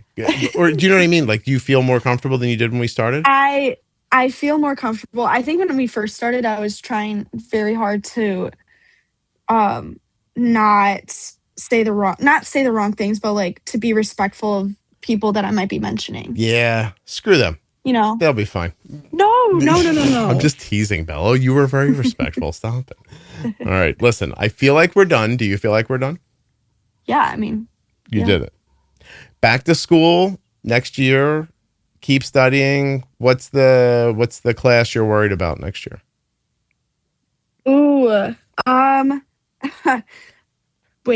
Biochemistry. Wow, I guess if you don't know what it is, you are going to be worried about it. Yeah. Yeah. So I'm just not good at chem. That's the one you think is going to give you trouble? Yeah. Where do you fly? What comes easy? Math, writing, and then obviously nutrition. Any kind of nutrition class. Okay. Yeah. Very cool. Well, what do you expect to do with this degree then? You gonna go find a bunch of people who don't take care of themselves, teach them how to take care of themselves? No, I originally went into it because it was my degree before I was diagnosed. I went into it because I wanted to do sports nutrition. Okay. But now, that I have diabetes, I really would like to work at it like an endocrinologist office. Mm-hmm. I think that'd be very interesting. Or with like pediatrics. I don't know. There's so many different things I can do and so many different things I can like specialize in. Yeah. It's early. You're not going to know for a while. Oh, yeah. Are you going to need an advanced degree or is the undergrad going to be enough? Yeah. For dietetics, you have to get your master's. Okay. Oh, so you're going to be, are you paying for this or are your parents helping you? I have like a savings. Money that a grandmother put away for you or something? Yeah, I think, well, I grew up, my mom's mom and dad had a farm, produce only. And literally for the first like decade of my life, we would every single weekend, every Friday, Saturday, Sunday, we'd go to the farm. We would pick the produce, wash the produce. Saturday, we would sell it. And then Sunday we would go back and like put everything away. Child labor, you say? Yes. Mm-hmm. And all of the money that we made at the farmer's market went towards my college fund. Oh, that's lovely. Yeah. Oh, so they were packing money away for you. They were. And obviously, I'm 5. I'm like, college fund. What is that? Yeah, you woke up one day and you're like, hey, there's 30 grand in here. Is that what happened? Right. Yeah. Good for you. Yeah, pretty much. Yeah. Mm-hmm. Well, that's it. I don't know if how many people listening are actual adults, but there's an amount of money you can give to your children every year that doesn't impact your taxes or theirs. So that is probably what was happening. Yes. Looks like your grandparents might have been what they call on the ball. Maybe they were anxious too. It runs in the family. A little bit of anxiety keeps you from getting killed by a bear. You know what I mean? Yeah.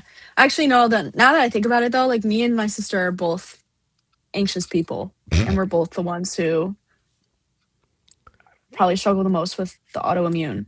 Yeah. I imagine. Listen, if it really starts to impact your life poorly, there's stuff you can do to help it. And you shouldn't. Let me say this. Don't struggle. Okay. Like, I'm not a person who yells, go take a pill. People are like, you're on a GLP, but I'm sorry, but I don't think everything needs a pill. But I also don't think you have to struggle. in a modern society. You know what I mean? So if Yeah. it's holding you back or stopping you from enjoying your life or doing things or making you crazy, and some doctor says to you, hey, this might help, I mean, way better than drinking. You know what I mean? Because that's what most of you pasty white people do when you get anxious. So, all right, listen, I am not pasty. You said pasty. I just want to put that out there. Did I say pasty or blonde. did you? Did I forget? You said pasty. My heritage is very white, but trust me, I can get a good tan. You can get a good tan. I am not pasty. I can say this now. I went out to San Diego and made a guest appearance in an Omnipod ad for their new 100 target for the algorithm, which when you get off of here, you're going to see all over your social media today because they just dropped it today. And it was outdoors and I caught an awesome tan and I still have it. I'm super happy about it.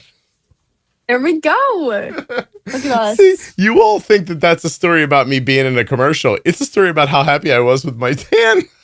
It's like, I argued with them. In fairness to the people at Omnipod that have to deal with me, they called me up, invited me to be an Easter egg in an ad. I can say this now because by the time this comes out, it'll be out in the world. But I am like the surprise last 5 frames in an ad. And so that's not the point. The point is I said no immediately. I was like, I'm not flying to San Diego to record like for 5 seconds for your thing. I can you do it closer to my house, please? I don't want to get on a plane. But I eventually, because they are really, let me say this. Sorry. I hope this doesn't bore you for a second, Bella. If this podcast has helped you, and I think it sounds like it has, right? Right. When I first started it, it was just a guy making a podcast that nobody listened to. And I couldn't afford to do it. But Omnipod bought ads from me back when nobody was listening. Like Omnipod bought an ad. Wow. Omnipod bought a weekly ad on this podcast in 2015 when it did as many downloads in a year as it now does in like 2 days. And so they were very supportive. Excuse me. I'm very grateful for it because it let me really build it up and get it going.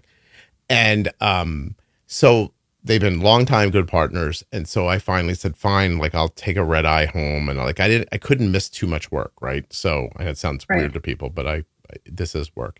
And so I drug my ass to Newark. I got on a plane. I flew 6 hours out to California. I got in some car, drove for another hour while this 60-year-old guy told me about his roommates. And then they dropped me off at this little place. I was exhausted. I had dinner with people. I smiled. I made nice. I went to sleep.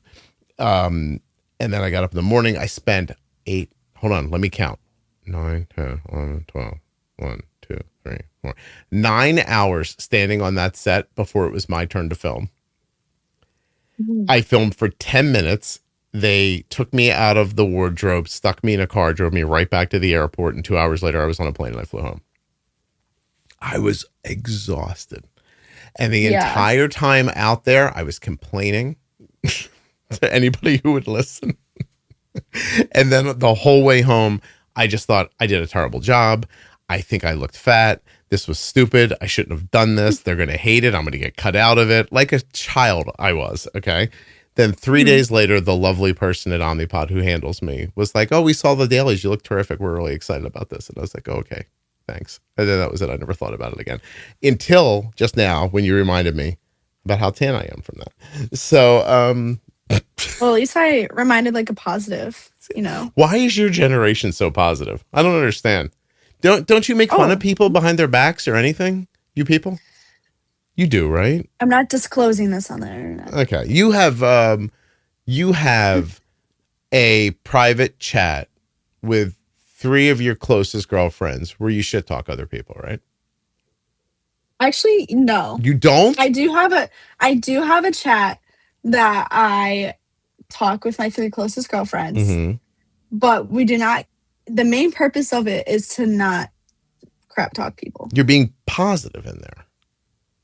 We just we talk about well, they're my college friends. So one lives in Maryland, one lives in Illinois. And we always oh my gosh, I miss you guys. I just listened to this song and I thought of you. They're not sending like screenshots of like some others Instagram and going, oh my God, do you remember Patty from high school? She's pregnant. Are you looking at this? You don't do any of that? I do that with my high school, like your high school best friend. I see. Okay. But like we don't do it in a way of like. No, of course not. It's just more of like shock, like, oh my gosh, this person's up to this, or do you know how they're doing, or like stuff like that. Yeah. No, I hear you. Okay. All right. Yeah. You're a decent person. I co-sign you. Whoever wants to date this girl, I think you're making a good decision. And well, you're going to hold on to the boy for a while? You've decided? Yeah, I guess he's kind of cool. I guess at least through the summer, right? I mean, why yeah. stop now? Yeah. I'm kidding. I plan to. Yeah, I plan to hold on to him for a while. Okay, all right. Yeah. You. This is really good. You've given me hope for humanity. Oh, wow! Thank you. Seriously, that's actually so sweet. Well, that's a great compliment. No, you're really upbeat. Listen, if you're not high right now or on mood altering drugs, you're a really nice person. So I'm excited for what you might do in the world. You're not high right now, are you, Bella? No, I'm not. Okay, because that's like the best compliment ever that I've ever received. So thank you. Well, you're very welcome. We should turn that into a t-shirt.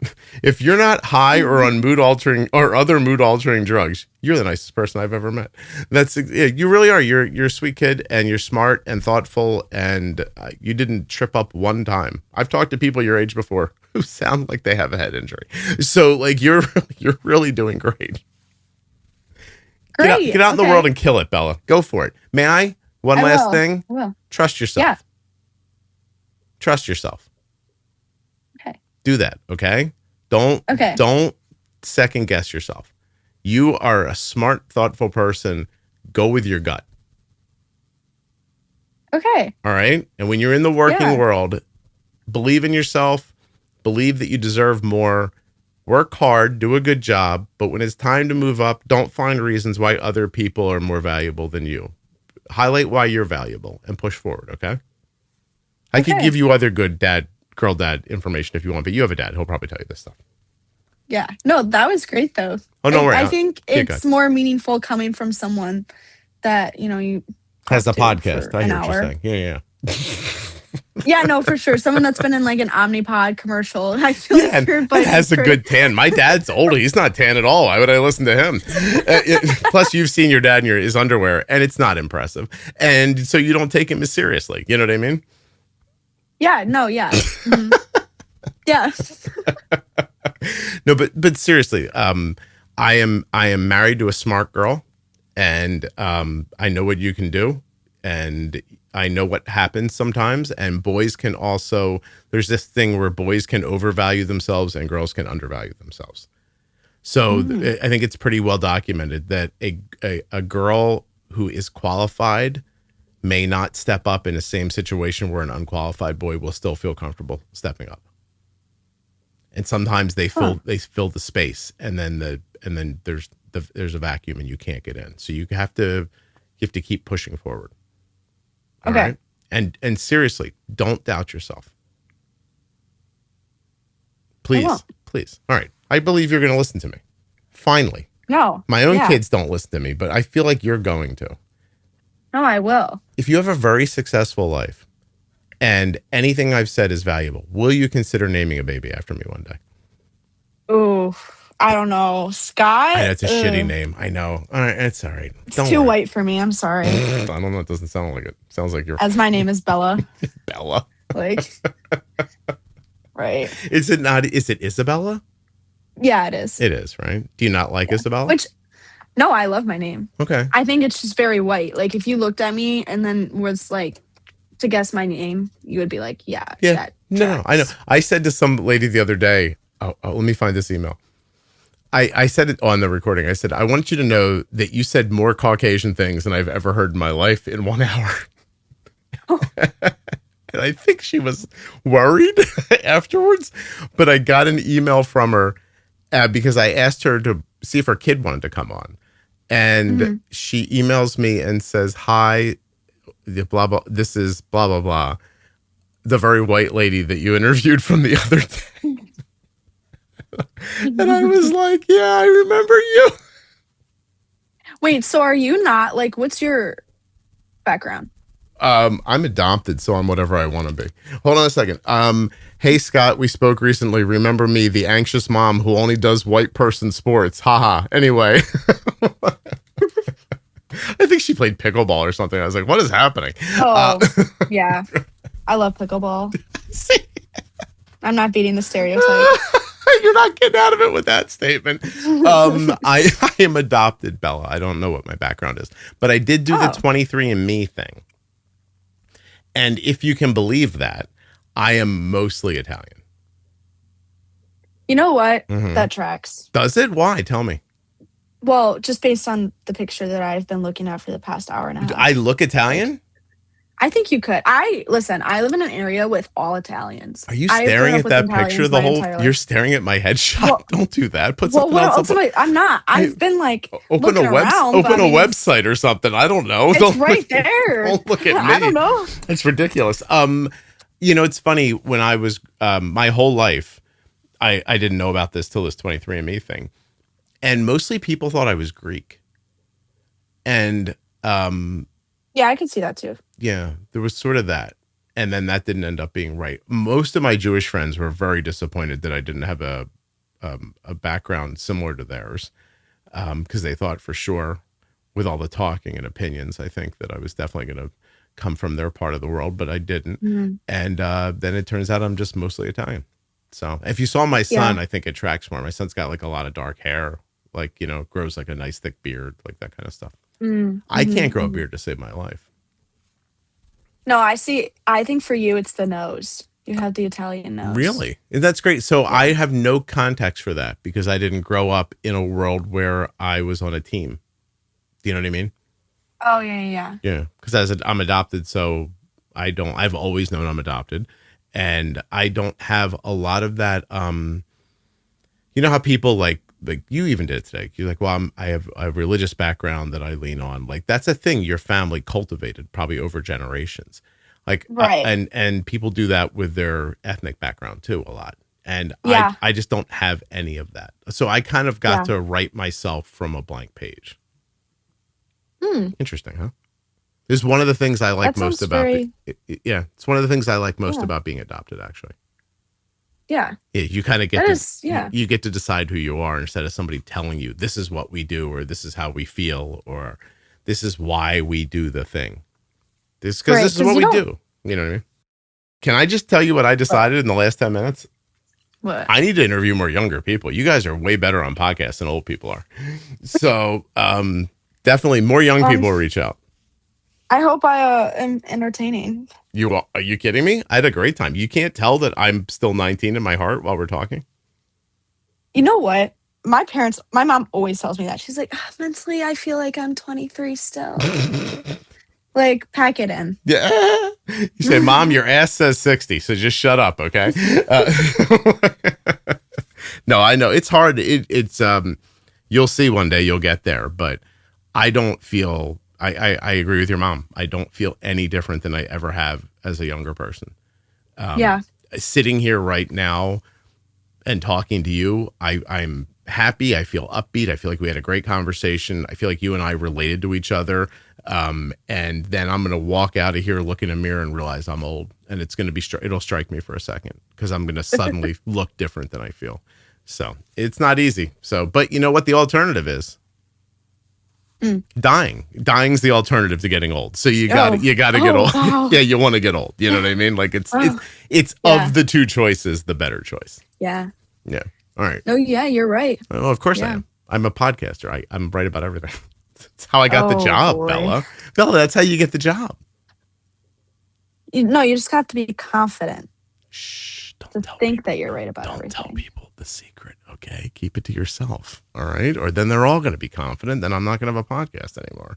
Yeah, everybody's going to be starting their own podcast after this episode. Yeah, I mean, honestly, you partly think you're going to become a trainer and get like an Instagram, right? No, I think I'm going to work for a professional sports team, and I'm going to be like super successful in life. Are there even professional sports teams in Michigan? What do you guys have? The Detroit Lions don't really count, do they? Who said I'm staying in Michigan? Oh yeah, you're going to Florida. I don't know what you look like. Are you like a little like a little blonde girl? Yeah. Okay. Wait, do I act like I'm a little blonde girl? Or Well, you want to be in sports stuff. Oh, yeah. Yeah, no. I am. Yeah, I mean, we're generalizing. Blonde. Like, I've done an awesome job of generalizing so far today. It's kind of scary. It's one of my fucking superpowers, Bella. I'm going to tell you right now. I shouldn't have cursed this late in the episode. Can I? You're not my Facebook group? What kind of bullshit is this, Bella? Mm-mm. All right. Well, then how am I going to figure out what you look like? Sorry, I'm young. You followed me on Instagram. Fuck you, okay? I'm young. Listen, I agree with you, and I would tell you absolutely stay off Facebook. There's nothing valuable there except my Facebook group for people who have diabetes. If you have diabetes, that Facebook group is awesome.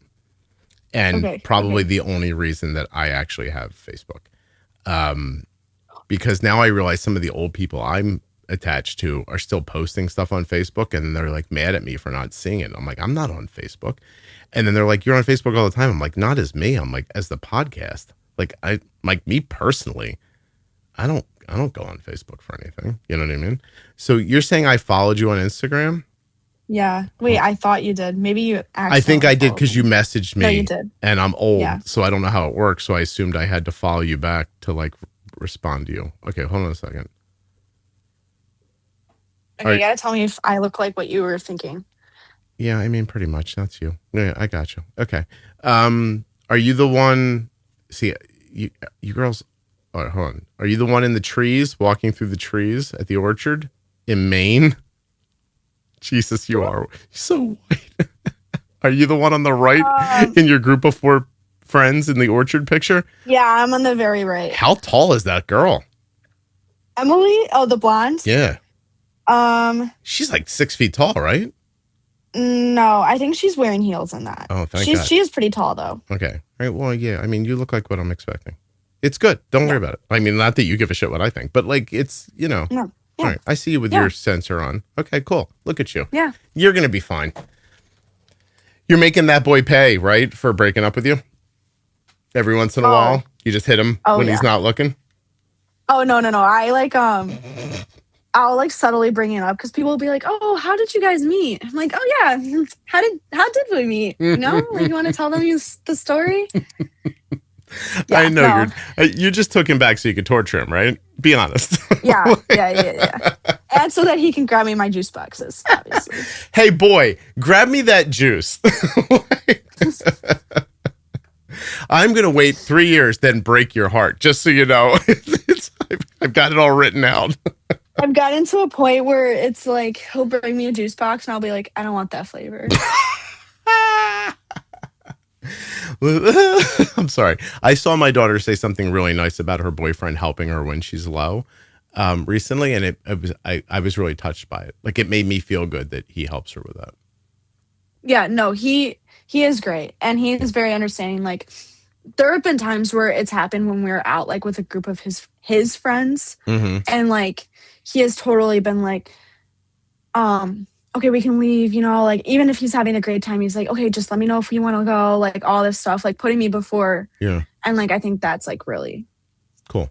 Well, I hope you guys are together forever. You're very happy, you make a bunch of babies, and you're super happy. But if you are to break up with him, could you please say the following thing to him? Payback's a bitch and so are you. Get out of my car. That's what I would like you to say. Because seriously, he needs to be taught a lesson for what he did to you in high school. Oh, he was. Don't worry. Oh, you already got his lesson? He got his lesson of not talking to me for. Oh yeah. See, you have confidence. You know that was a loss to him, right? Oh, and he told me it was. Oh, he did say he was wrong? Yeah. Oh. Yeah. So he's lucky you got diabetes because that softened you up to come back and talk to him. It's one way to think about it, right? Yeah, I guess so. Yeah. Because otherwise you said ship sailed. You weren't going back. Yeah. I mean, I don't know though, because I think like a part of me like did want to just reach out, but like the diabetes was like a good excuse to do that. Okay. But me and him had talked about, I was like, if I never reached out, do you think we would ever start talking again? And he was like, yeah, totally. Like, I would have reached out. I was like, no, we wouldn't have, because it wasn't going to be on my terms. Oh yeah, if he reached out to you, you would have been like, this asshole. Do you believe this? Yeah. Right? Yeah. Like what's going on? No, Bella's not down with this. I'm too Right. cute. I'm too cute for this. I'm not being treated this way. I know how you would think. Yep. I like this about you. This is good. Yeah. No, I think also I would have made a great girl. Like, I really feel like I would have handled it well. It's so funny. Seriously, I really feel like I would have handled it well. And growing up an ugly guy really does teach you what you would do if you weren't. You're like, if I had a little bit of power in this situation, I think I would do it like this. Yeah. Okay. No, I agree. Okay, you're doing everything right. Yeah. Go live your life. You'll be fine. Just don't get hit by a car and everything will be okay. All right? Oh, God. That's not something you say to someone with anxiety. That anxiety is probably what's stopping you from getting hit by a car, don't you think? No, you're right. I know I am. You're so right. Yeah, you're one of those like, wait. And you look one more time. I'm like the one, like, I'm the friend that like grabs the back of other people's t-shirts. Yeah, no, Bella, I've been married to you for 30 years. Don't worry. I know what's going on. Okay. I got my own girl. So I know what's happening. Yep. Yep. Yeah. She's still torturing me, by the way. She hasn't given up yet. One day I said to her, what is going on? All I've done is devote my entire life to you and love you. Why am I being treated this way? And I think the answer is she likes it. I mean, I don't know. I can't really tell. Anyway. She likes the torture? I think she's teaching me a lesson for something I did wrong to her 30 years ago. I don't know exactly. I can't tell what's happening. But she's pretty, so probably. What am I going to do? She's smart and I like her. And at this point, I don't want to move all this stuff out of this house. There's a lot of shit in here. So, I mean, like, just it seems like the right play. You know what I mean? Yeah. Your mom and dad are doing the same thing. Don't worry. Oh, yep. I bet. All right. I could talk to you forever, which I'm not sure what that says about me or you. So let's just say goodbye and tell you congratulations. You have a 2-part episode. We've talked so long. Oh, wow. Yeah. Yay. Yeah. I don't know what we're going to call it, though. Oh, there's nothing came up in this. It was like, wait, hold on. Drizzleicious. What is it? Oh, Drizzleicious. Yeah, 100%. Great. And I'm going to make them. And I swear to God, if there's any uptick from this podcast for Drizzleicious, I would like to hear from somebody. I'd like to see at least a nice 12-week ad buy from them. Okay. And if this works out, I'll cut you in. Okay, Bella? No, listen, I need any diabetic. Drizzleicious is genuinely one of the best snacks ever. Your generation because you can awesome. you can eat a high quantity without like having to take a ton of like, like you're only bolusing for like 16 grams carbs for like 30 pieces. Like, come on. Same with goldfish, actually. Bella, your generation is awesome. You are so ready to get a brand deal. It's unreal. You're like, no. Oh yeah, where's the microphone? Drizzleicious is fantastic. I'll be up in their DMs like after this. I'll be like, hey, so I just made this podcast with please give us a brand deal because I love your food. Listen, I'm old, but I know how to do it. Watch this. The Dexcom G7 lasts 10 days. Go to dexcom.com/juicebox to learn more. I can do it all day. Okay. So, it's not that I don't believe in Dexcom. I actually do. But I know how the world works. You know what I mean? Oh yeah. You guys are all going to have like patches sewn to your shirts. Oh. Like you're going to be like sports people when you're older. Or I guess social media's falling apart though, right? Oh, can I ask you one more thing? Oh yeah. Since you clearly have nowhere to go, Oh yeah. I'm getting my hair cut in a couple of hours, so I'm still good for a while. Yeah, me too. Are you really? Yeah, I actually like. What do I have? I think the next thing I have is at like 2:30. Me too. Are you getting your hair cut? No, I'm going to the chiropractor. Oh my God, you are the whitest person I've met in a while. You're going to the chiropractor? I have scoliosis. Okay, I can't do it. I have scoliosis. I could just walk on your back. That's what I do for my daughter. No, listen, it doesn't work. Trust. Bella, are we best girlfriends now? I feel like we might be. Yeah, no, we are. This is ridiculous. So I want to get your feeling. Try to shift for a second. Be serious for a second. Okay. I want to understand. No, you've been great the whole time. I want to understand your feeling about social media. Like, how do you use it? What apps are valuable to you? What apps are I have to do them, but I don't like them? Okay. Snapchat, honestly, is probably the only Snapchat. I don't know. Do you categorize Pinterest as social media? I mean, for white ladies who knit, sure. Okay, because my generation, I feel like many girls that are my age use Pinterest as well. To put a vision board together, right? Yeah, like stuff like that. Or I use it a lot for like recipes. Do you cook? I don't know. Wait, can I cook? Do you cook, or are you just hopeful one day that you'll make something so you're saving a bunch of recipes? No, I cook. Okay, because Arden bakes. Yeah. She's always online, like finding, she doesn't come off this way, but Arden's the one who like shows up at a house party with like 19 trays of baked goods that she made for like 2 days. Aww. Yeah, she loves doing That's so sweet. Yeah, she loves doing that. Yeah, no, I like baking too. Yeah. I like both. And drunk people are very grateful for baked goods. You understand. So, okay, so Pinterest you use, what else? Okay, so Pinterest and Snapchat. I feel like Snapchat is good because like it's kind of like our version of Facebook Messenger because like, you meet someone, but you're not comfortable with giving them your number because that seems like too personal. So you give them Snapchat and you can like still talk. So I think Snapchat's really good for like communication, but Instagram and TikTok, I have because everybody else has. And there's been times where I've gone like, I've deleted both of them for like a couple weeks or like a month and just done like a quote unquote detox. Yeah. But I don't know. I think it depends on how you use them, obviously, and how like healthy your relationship is with yourself. If you're able to like use them without constantly comparing, oh, I don't have this. I wish my life was like this. I wish I looked like her. I wish I did this. I wish I was, X, Y, and Z. Do you feel pressure to be attractive in your photos? Like you wouldn't put up a bad picture of yourself, right? No.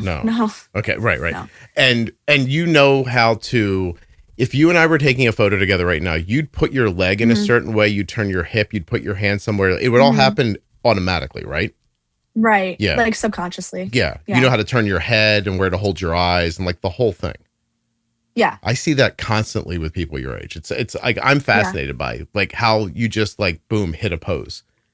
And I'm like effortless. Yeah. Oh, it's not even being thought about. It's like, bang, look at me. This is exactly the best way. You're seeing the best part of my hip, my bust, my face, my chin. This is exactly how I look right. And I don't know how to do that because I've seen myself look like I listen, I end up in pictures and videos for companies a lot and stuff like that. I've seen myself and gone like, oh my God, I look amazing. Then I see the next picture and I'm like, what in the hell happened? And I'm like, it's the same person on the same day. And I'm like, this is horrifying. No one should see this. Right. And so, but you're aware of it, but I don't know how to do it. You know how to do it. And so the next thing I'll tell you is that as an older person, and I have a daughter, I'm happy to say that it shocks me for her as much as you guys are shockingly comfortable with not wearing much clothing. Like compared to my generation of like when I was 20 years old. And I hope this doesn't sound weird because we have a 40-year age difference, but like your generation's ability to go out without a bra on fascinates me. Oh, it's happening everywhere. I'm not saying you should. By the way, if you're a feminist, I don't think you need a bra. Whatever. I'm not saying that. I'm just saying that there's times where I'm like, oh my God, like what's like no one. There's no. I think this is maybe a good thing, but I can't tell. No one's self-conscious anymore. It seems like to me in like your age group. Am I wrong about that? Yeah, very wrong. So they're self-conscious. They're just doing they're just mimicking the pictures on Instagram. Is that what they're doing? I think it's subconsciousness that is disguised as confidence. Okay. But I also think that there are the people that you are describing to me that are like going out with like bras on and stuff like are truly the people that don't care. You just think they like don't seem to care. Right. They're just okay. Like, because I think like many people, like, I mean, at least for me, like, yeah, I follow the trends. I dress because this is how everybody else is dressing, whatever. But there are people who dress uniquely and, you know, like don't necessarily follow like the clean girl trend or like all like the outfits and aren't buying, like doing consumerism, basically. Okay. And I think those are the people who seem to be the most confident in themselves because they don't care what the trend is. They're not like characterizing themselves by what's the newest thing in store. Okay. You know, it's like by what they like. And I'm not saying that people who follow trends, you know, like obviously me, like I don't buy things just because it's a trend. Like I buy it because I'm like, oh wait, this actually does seem like something I would use or something I like. Right.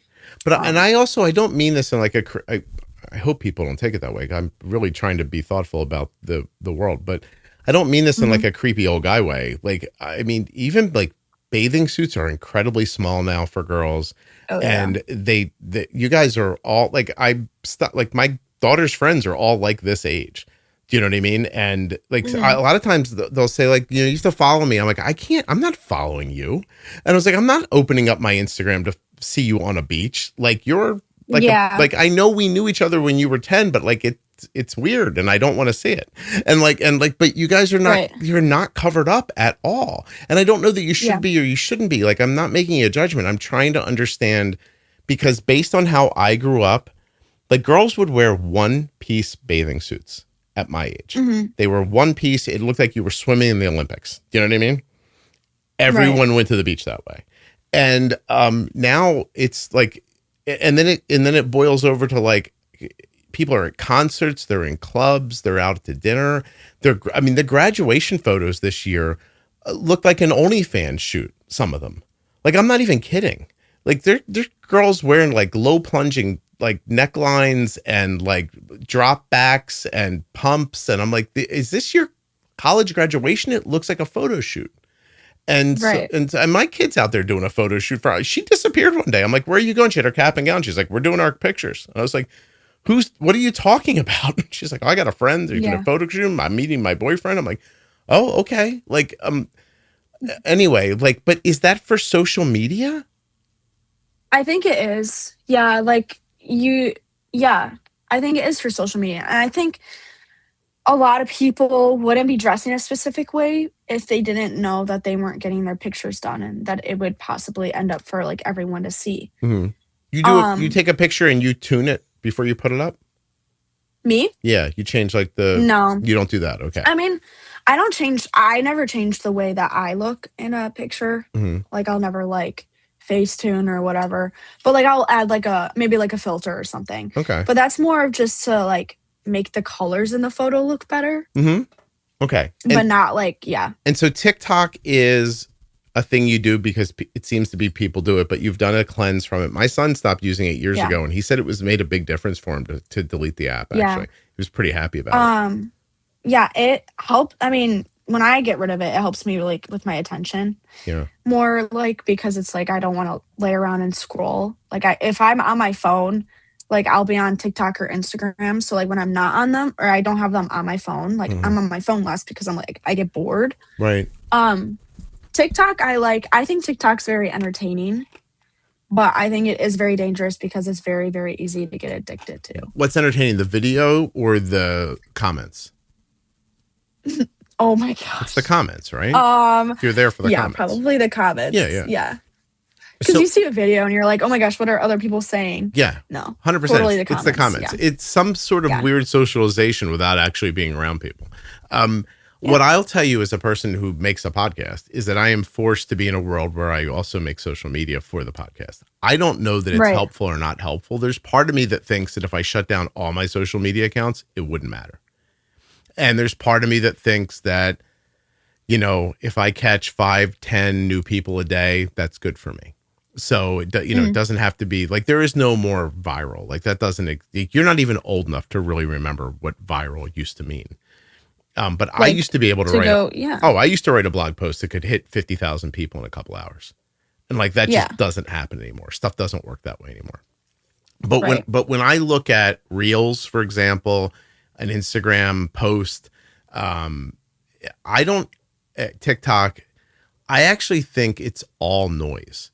Like, I believe that if I sat you down right now and said, hey, you were on TikTok yesterday, right? That's great. Here's a piece of paper. Write down all the things you saw on TikTok yesterday. I don't know that I don't think you'd remember 3 of them. Yeah.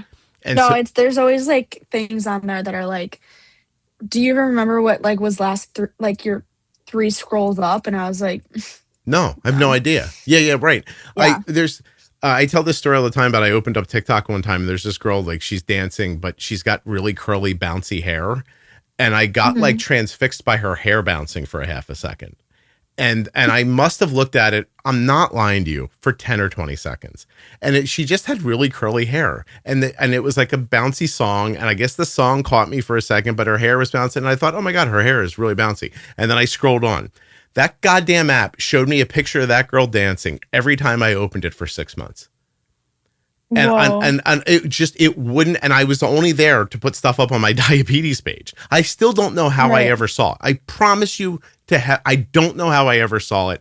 But once I looked at it for 20 seconds, it was like, here she is, and here she is again and again and again. But here's my point about that. I've seen that girl's hair bounce, I don't know how many times. I could not possibly tell you her name. I have no idea what her name is. So my point is that if your insulin pump company or the CGM that you use or the cookies that you eat or my stupid podcast or anything else is putting all that content out into that ocean of noise, what do they really expect? What do I really expect that anybody's getting out of it? Because I don't think they're getting anything out of it. If I can't remember bouncy hair girl's name, then how are you remembering my podcast if you scroll past something very quickly? I think I would beg to disagree. You think? Because Tell me why. I think that there's certain things, at least for me, that do pique my like interest, and I will stay and watch, and it'll be like informational things.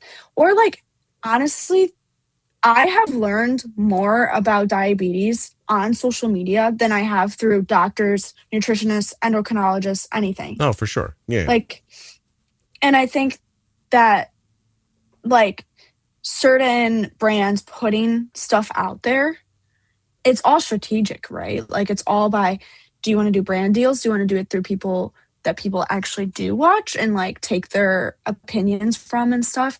Or do you want to do it where you're targeting the specific audience? And, you know, because like I think that like I get ads for like Omnipod and Tandem and a bunch of like diabetic stuff, like type 1 style. Right. And like that actually does pique my interest because it's like, you know, I'm like, oh wait, yes, like I am going to remember this. But what about, and same with your, even like with your mine podcast. But my stuff's really long form though. It still translates.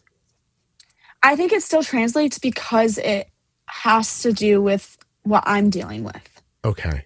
Like, if that makes sense. Like, I think it's different for you because yours is like diabetes. And I feel like a lot of people who are diabetic, like if they see something that has to do with diabetes, they're like, wait, okay, let me read on this.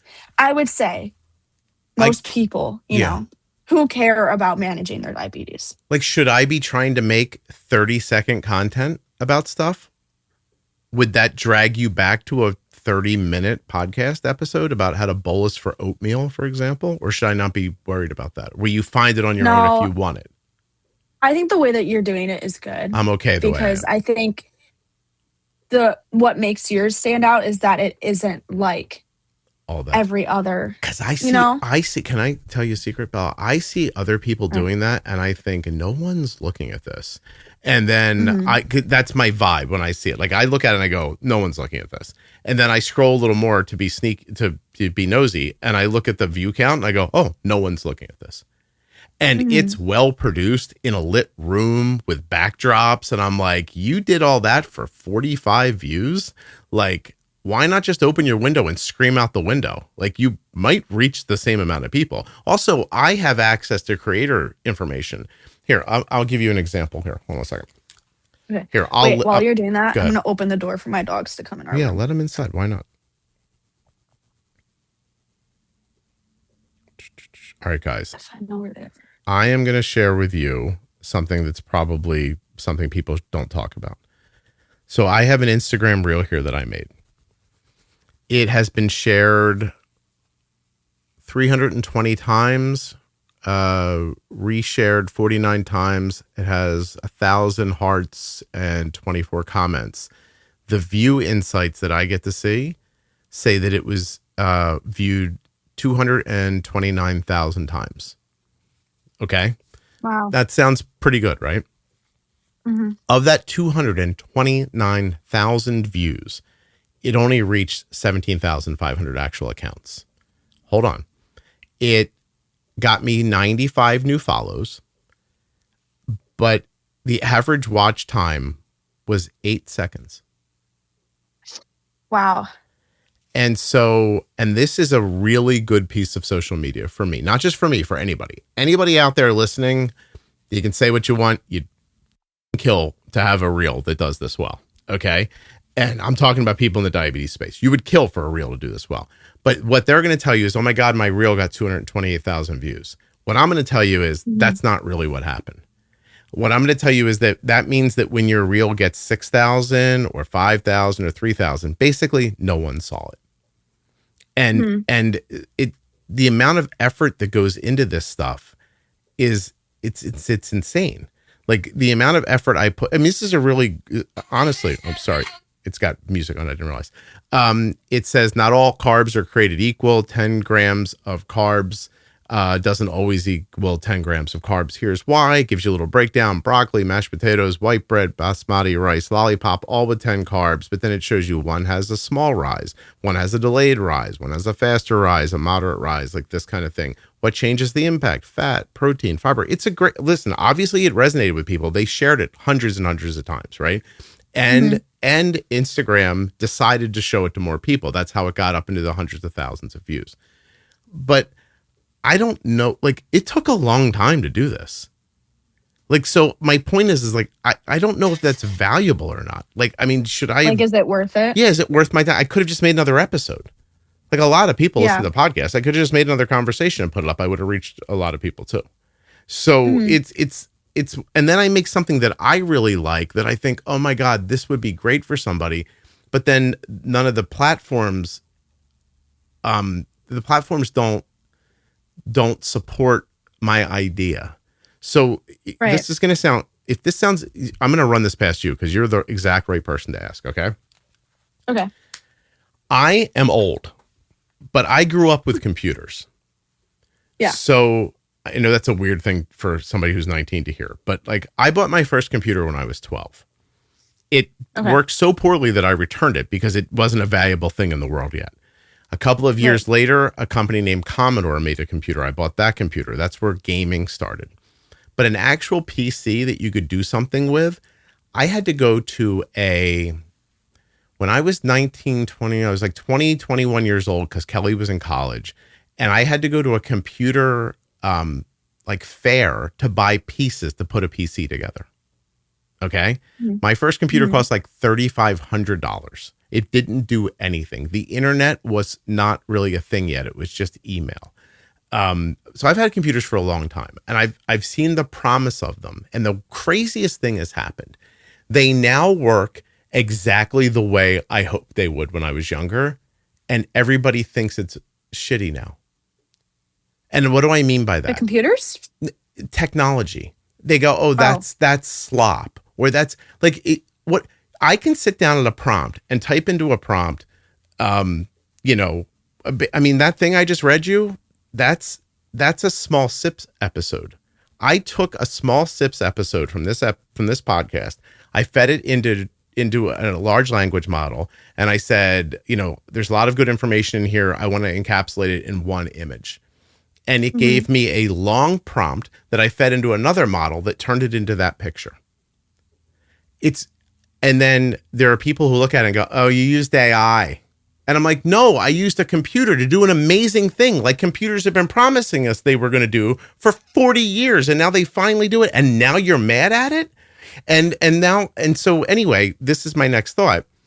And this is either going to sound hokey to you or it's not. And I'm really looking for your honest feedback. You know, the Bolus 4 episodes I talked about earlier? Yeah. I took the transcripts from a few Bolus 4 episodes, turned them into song lyrics, and then had something turn it into a song that's catchy so that you'll remember how to bolus for something. but it's hokey now. But 20 years ago, it would have been amazing. Right. And so like now the technology finally caught up. Now, don't get me wrong. I think it's still going to work. I think there's a certain mom version of this that people are going to like. I think kids might like it, but an adult your age is not, and I'm going to play it for you so you can hear it. All right. Okay. I'm going to stick this right up to the microphone. I know it's like, but listen. There's a packet in the pantry with a maple little grin saying, tear me at the top, now let the warm day begin. But the label's got a secret that the spoon may not show. Sugar riding with the oats there. Ready, set, go. 33 in the packet, 12 are quick and sweet. That's a sleepy little breakfast with running shoes on its feet. So don't let the steam make the whole plan fuzzy. Morning moves fast when the oats get fuzzy. Bolus before the bowl. Now, I'm not going to make you listen to the whole thing, but think about that. I took a conversation that Jenny and I had about bolusing for oatmeal. It turned it into song lyrics and then sang it and put music behind it. And if you got it in your ears for a couple of minutes, you might be like, oh yeah, bolus. Okay. I probably should do that, blah, blah, blah. But nothing about the way the internet works now will serve that to anybody. Mm-hmm. And I don't know, like, and while we're all busy trying to figure out how to use social media, the way we use it right now, you characterized as not very valuable and a waste of your time. The way that I think it might be helpful to people, they find hokey now because everyone's so jaded about how things work. And so my point is that I don't know what any of it's for at this point. Like it all seems useless to me. Yeah. Do I seem like, please now talk. Go ahead. Whatever you think. No, that is it's a very interesting take because obviously as someone who didn't grow up without technology, like I wouldn't know. Right. But like from what you have said, yeah, no, that makes sense. Like social media would have been so much more informative if we made it less performative. Wait, that's a great one. Oh my God. 2 t-shirts from this episode. Keep going. Right. Mm-hmm. So like, cause like a lot of people, you know, they do brand deals with certain brands that like look the best or, you know, like a lot of people are like, you know, if this influencer does this brand deal with this brand that everybody else is doing it with, like they have to be cool, right? Mm-hmm. Like that kind of thing, you know? And yeah, no, because I think those songs would be great. I think those songs would be great for this 10-year-old or this, you know, younger kid who has like needs help with that. I think that's perfect. Right. So like you said, like it won't get it probably wouldn't be. No, it's going to be for a niche of people who really like it. I'm going to end up, I'll tell you what I'm going to do. I'm genuinely probably going to build a jukebox on my website where people can go and click on them and listen if they want to. And people will, by the way. My website gets crazy traffic. But like that's not the point. The point is that it out in the world where it actually might reach a bunch of people and have an opportunity to help them, it won't do that. Because what I would need is to reach 228,000 people just for 17,000 of them to actually listen to it, just for 100 of them to actually be motivated enough to follow along. Because that's how this all works. I think that mindset makes sense because you do put a lot of effort into the things that you create for social media, as many, you know, people on social media do. But I wouldn't undermine those 100 people that are taking valuable things from that. Oh, I don't. You know? Oh, no. Please don't take me wrong. Like, I'm going to say the hokiest thing right now. If it reaches one person, I find it incredibly valuable. I also, I would also tell you that I spent the entirety of my Saturday and Sunday on that stuff. Like, it's a weekend of my life to do a thing that when I got done, I was like, this is really fantastic. Like, not only did it do that for those Bolus 4 episodes, but I took some of the, I'm not kidding you, I took some of the mental health episodes of the podcast, conversations with Erica and I about like shame and blah, blah, blah. And I swear I'm not crazy. It made some really good country songs about taking better care of yourself. I was like, this is ridiculous. And I think there's a group of people who are going to listen to a song that is literally about type 1 diabetes, but still feels like a song. And they're going to be like, oh my God, this is awesome. But there's also people who are going to hear it and go, oh, that's AI. That's not real. But here's the thing. No one's going to write you a song about your diabetes. That's not actually going to happen. So if you want it, this is how it happens. And I think the part that makes me disappointed is that if this technology existed 30 years ago, people would have been bowled over by it, and it would have been incredibly valuable. So by the time the technology can do the thing we need it to do, again, I'm going to say we become so jaded that we laugh at it. Because I don't care what you say, that's fucking amazing. Yeah. That song is amazing, the way that just happened. And for no money. For a $20 a month thing for one thing and $100 a year thing for another thing, it churned out that which I believe would be helpful to somebody. Now, listen, is it great music? It's not. I'm not trying to say it is, right? But like, you turn on a YouTube cartoon for a 9-year-old, it's better than what you hear there. And so, but it's, I don't know. It's very disappointing to put, I don't know. I don't really know how to explain to you. Like, you guys are getting the coolest stuff in the world, and you're either using it wrong or disregarding it. And it's upsetting to somebody who's lived through it. It's the latter, because like we grew up with technology and we don't understand what life is without it. And I think that's like a thing for diabetes too, is like, I always catch myself like, oh, this stupid Dexcom. Why isn't that connecting? Why is it telling me I'm 40 and low when I'm not, And it's like, wait, I'm so lucky to even have this Dexcom.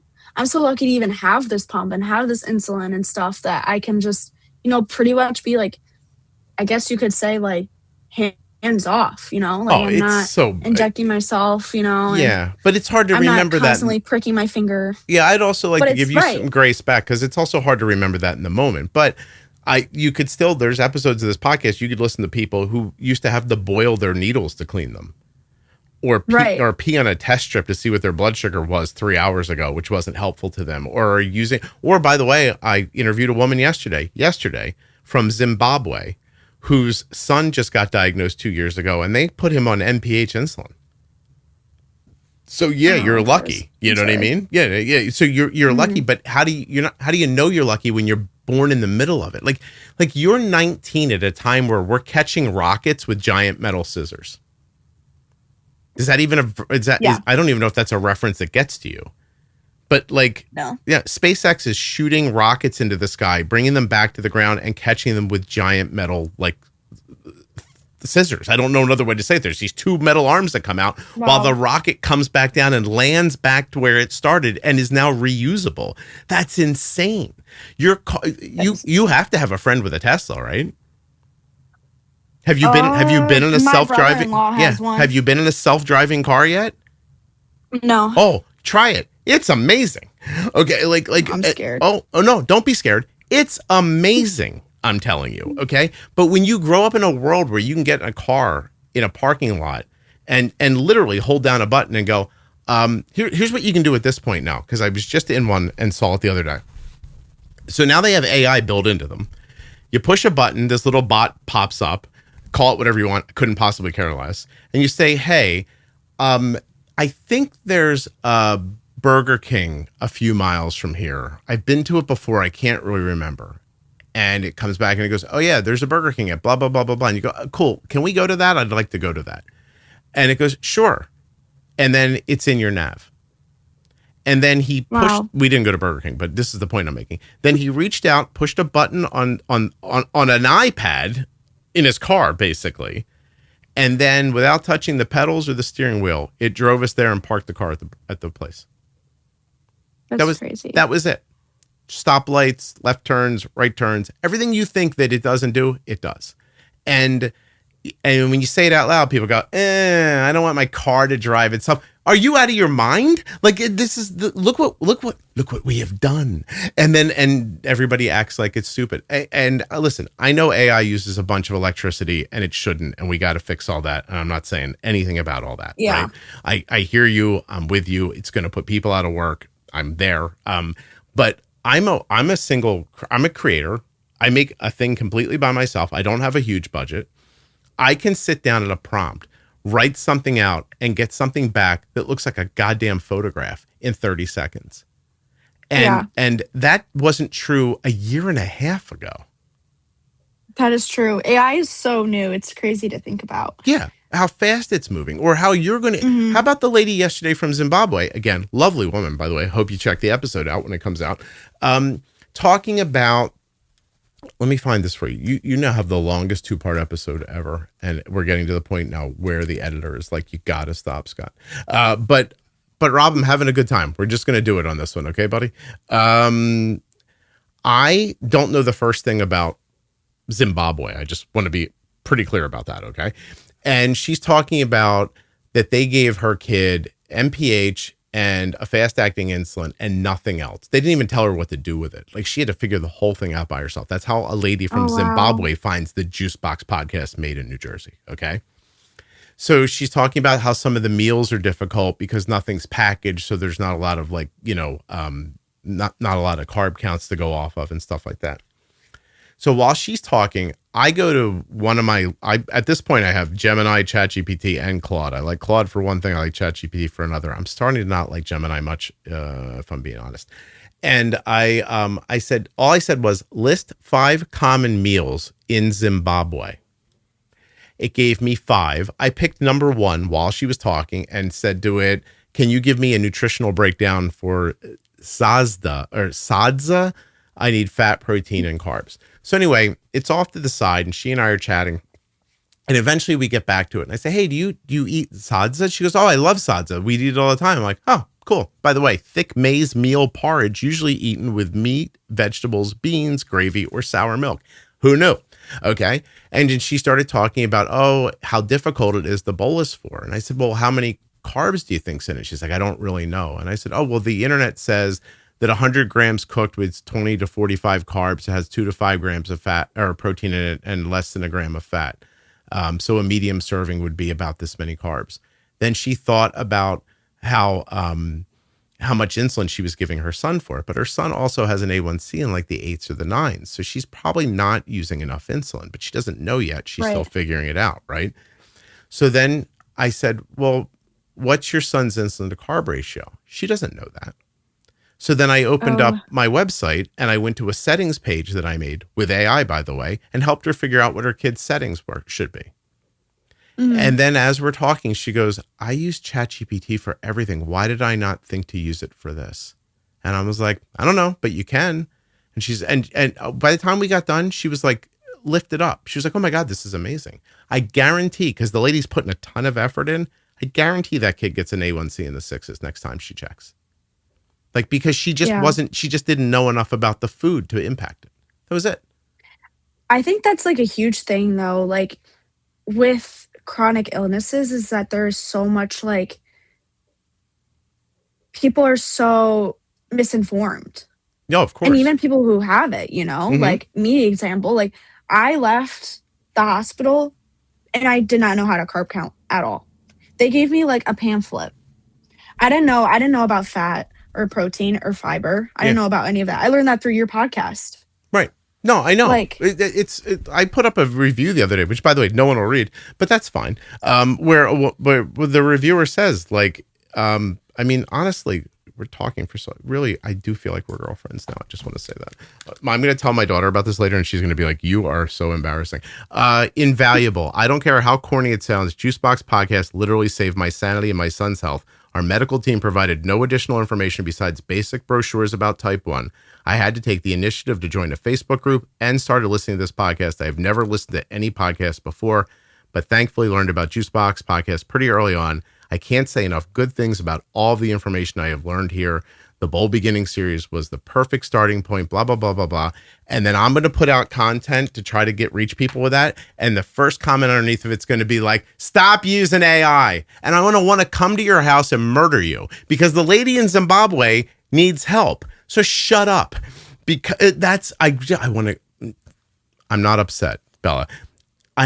There is a little fat 12-year-old who bought a computer that didn't work, who is looking at all this and wants to tell you all, you do not realize how lucky you are this all works this well. And he's so disappointed in you for saying things like, oh, the picture had 6 fingers. Yeah, that was a week ago. They fixed that. Wait till you see what happens next. You know what I mean? Wait till you, like, listen, I don't have the expertise or the know-how, but I guarantee you that one day someone will mine my podcast and turn it into a diabetes doctor. And there are people who hear that and go, oh my God, it's so scary. Shut up. The cars drive themselves. Give yourself up to it. It works. Okay. Like it's by the time a couple more generations of this thing roll around, I'm going to guess 2027 is my guess. You're literally going to be able to go to a prompt, ask the prompt anything about your diabetes, and it's going to give you the right answer. Yeah. Yeah. So it's up to you. You can be a Luddite or be scared or cry about the electricity or whatever it is you're going to do, or you can live healthy. It's the same thing with, not the same, but very similar, GLP medications, I think are a great example. I was talking to somebody the other day who clearly needs it. And in the end, they said, well, I don't know. I feels like cheating. And I stopped and I was like, hey, Arden's body doesn't make insulin. And Arden was right there. And I said, she was right. And I said, Arden takes insulin constantly all day long. Her pump's giving it to her all the time. She goes, yeah. I said, is Arden cheating? And she goes, I see what you're asking me. And I went, okay, is she? Because her body doesn't do something. And so she's taking a liquid that was made by a pharmaceutical company. Is she cheating? Should she just die? And the person goes, no, of course not. I said, then why is it you need to be 40 pounds overweight and have PCOS and all these other problems you're having? Why not just take a little liquid and have that all go away? And there's a long pause. And I was like, cheating what? Cheating what? What are you cheating? And she couldn't answer it. And I was like, right. I said, so I don't understand what you're saying to me right now. What is it you feel like you're cheating? And she goes, I don't know. And I went, good answer. Stop worrying about it. I was, and I feel the same way about this technology and this stuff like this. Like, things are moving forward really fast. There's things out there that can help you. You should let them help you. As crazy as it sounds, I've been doing this a long time. Someone's going to go online 6 months from now and tell me they can't stop singing the oatmeal song. And their kids bolusing for oatmeal now. And there'll be a lot of people out there that'll shit on me for it. And I'm going to sit here very quietly happy knowing that kid went to school with 110 blood sugar and didn't spike up before lunch. And I don't care what you think. Yeah. You know what I mean? So the thing that helped you, when I started doing it, people yelled at me about that too. Don't tell people how you manage your daughter's diabetes. It's dangerous. How do you think of what I said, Bella? You happy about it? Yeah. I mean, it doesn't. Yeah. Been pretty good for you, hasn't it? Yeah. So anyway, I don't know what I'm saying anymore. We're just really talking for a long time. So I'm going to stop now. Go ahead. Anything you want to say? One thing I do have to say. No, the one thing that I do have to say, and this is just my 2 cents. I'm not, as a dietetic student, as someone who is learning about this and stuff, I think the one thing that weight loss medication can do or doesn't do for a person, which I don't know much about them. Honestly, I have not done my research. Well, that shouldn't stop you from talking about it. Go ahead. But I think that a lot of people who are extremely really need it,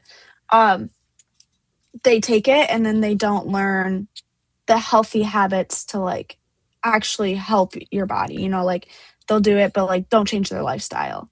I think it is very dangerous in a way because it you're relying on the medication, which is I understand obviously because I'm a type 1 diabetic, but there are other ways too. I don't know, I hear what you're saying. Can I answer back? Yeah. There's 2 options here. Either you're right and it would work, or you're right and they're not going to do it. Or they're right and they'll do it and it doesn't work. Right. What does it matter? Yeah. If let's say that you're right, and I believe you are, that that there is a food system in place that is feeding all of us a lot of food that is not very good for us, that our bodies are shifting in scary ways. There's way more autoimmune issues, way more weight gain, a lot more type 2 diabetes, a lot more fatty liver disease, a lot more heart attacks. All this stuff is happening. Mm-hmm. The answer is go for a walk, go for a run, and don't eat like that. 100% right. But for reasons that we don't even have to talk about right now, obviously a large part of the population suffers with something in their life that stops them from doing that, whether it's lack of willpower, lack of money, lack of time, lack of something. It's not getting done. Yeah. Right? Would you not rather live in a world where everybody shot something into their ass once a year or once a day or once a week or once a however long, but they were healthy and didn't have to worry about that? Or do you want to live in a world where you tell people, well, if you just did the right thing, this might work out for you? Which sounds better to you? I know. Don't, trust me, I'm full of good points. But this is the that's my. You haven't been alive long enough. Like you're not wrong, okay? But when some bro podcaster says to you, just do the work, just remember that they make $5 million a year and they work out all day long. Okay, that is one thing. That is a topic that I'm very passionate about. Tell me about it. These like influencers, which is great. Good for them. If I was getting paid all this money to their job is to work out. Mm-hmm. It is so unrealistic for people who are moms, who work 9 to 5, who all of this. And not to say that there aren't influencers out there who are. I'm sure there are. All of this and still, But like when you compare yourself to an influencer whose only job is to train for this marathon and train for this high rocks and do all of this, and you're like, dang, like, why don't I look like that? Or why aren't I as motivated as them? Because that's their job. Mm-hmm. They're not going to a 9 and 5 like you, or coming home to 3 kids, or, going to the hospital to see their mom, Expand that out. Imagine a 35-year-old woman with 2 kids who heard you just say what you said. You know what she thought? Oh, well, sure, she's 19. Her ass looks fantastic and she doesn't have to do anything. She doesn't know what the fuck she's talking about. It's different perspectives. Right. Mm-hmm. And you're right. And I agree with you 100%. Like, I don't think it's wrong to say that if people ate better and took supplements and exercised correctly and blah, I'm saying that's not happening. So we can either stand around and talk about how it should be, or we can do something about how it actually is. Maybe I'll expand it out longer. What if I said this a couple of years ago on the podcast? I stand by it. I said, I think they maybe should spray this GLP out of a plane onto all of us. Because imagine if a generation of young parents were thinner, in better shape, ate better, ate less, taught their children to eat that way, and then another generation of people learned to do that.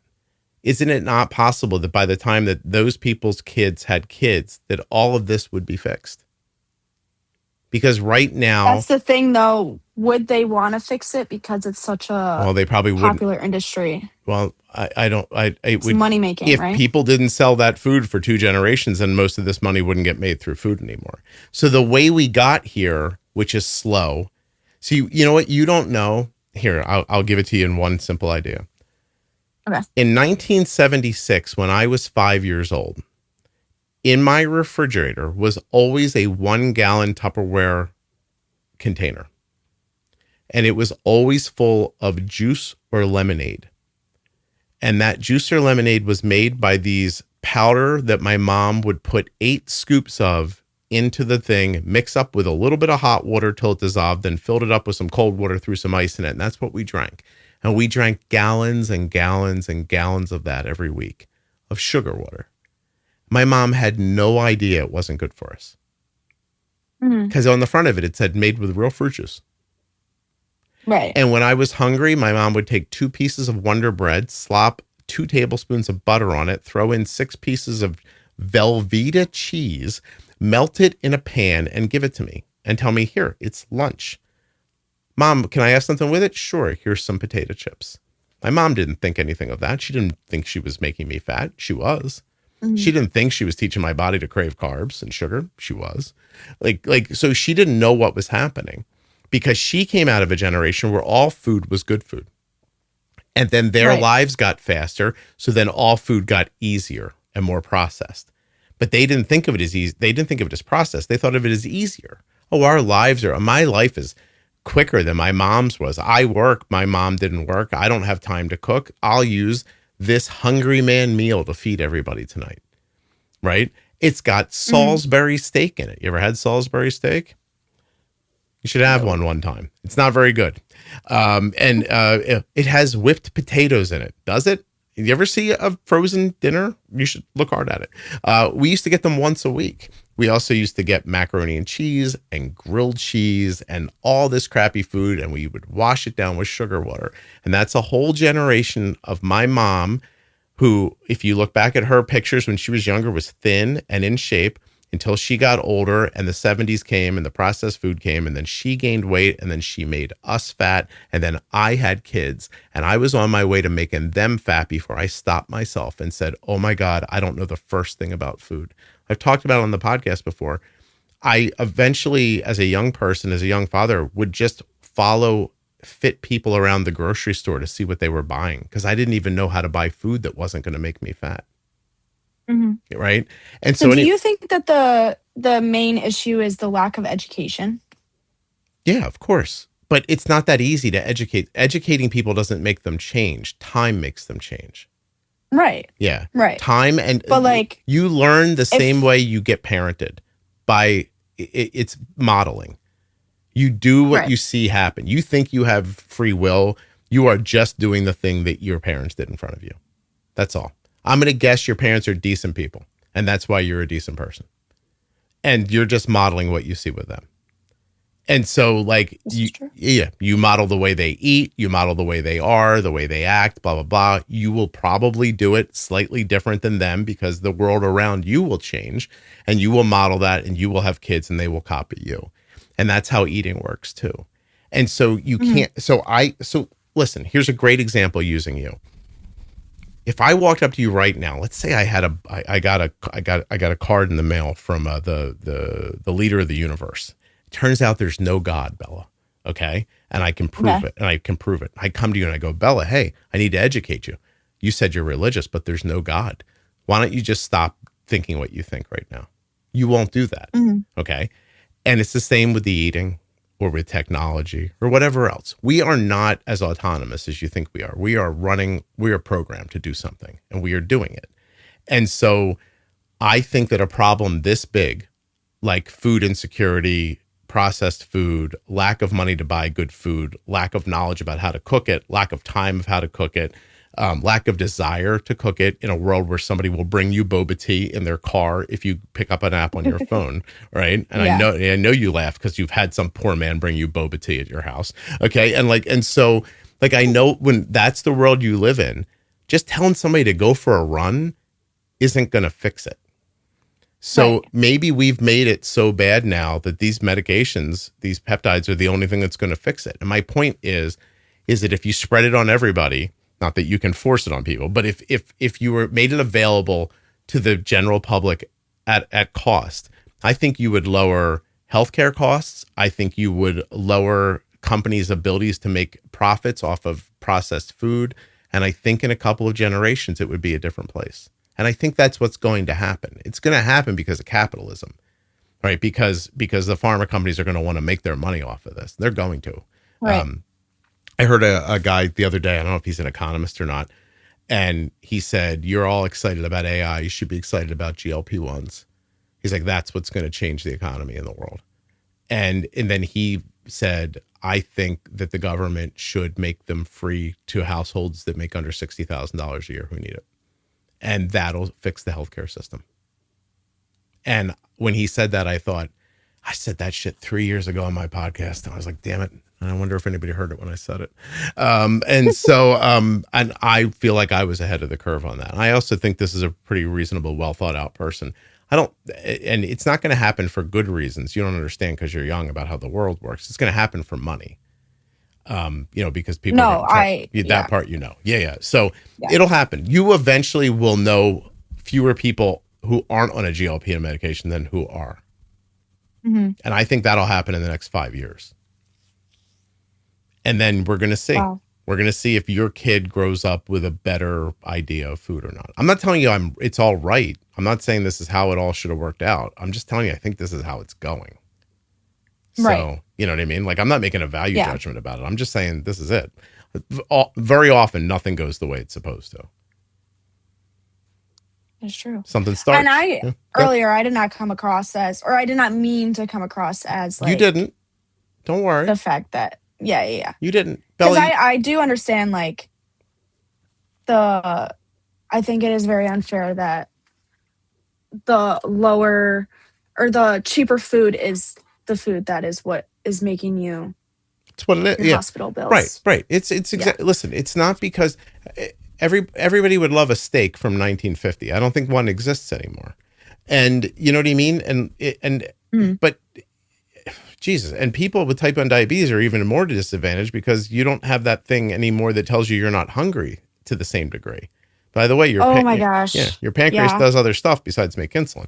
So, and so like, you know, so there you are. And then you get low, eat some crappy sugar because that's what you need to save yourself. Then your body's like, ooh, sugar. Then you have a sugar crash. You want more. Your blood sugar's going up and down. You're eating when you don't want to eat. Like that's also happening to people who don't have type 1 diabetes now.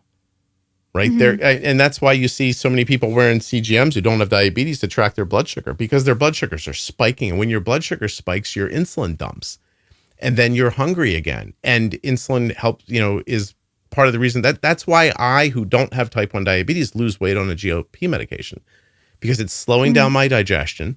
It's slowing down my need for insulin and I lose weight. That's it, really. I eat less. My digestion's slower. I use less insulin. Because of that, my body is able to process itself better and lose weight. I also think I have some sort of an issue with inflammation that's helping with too.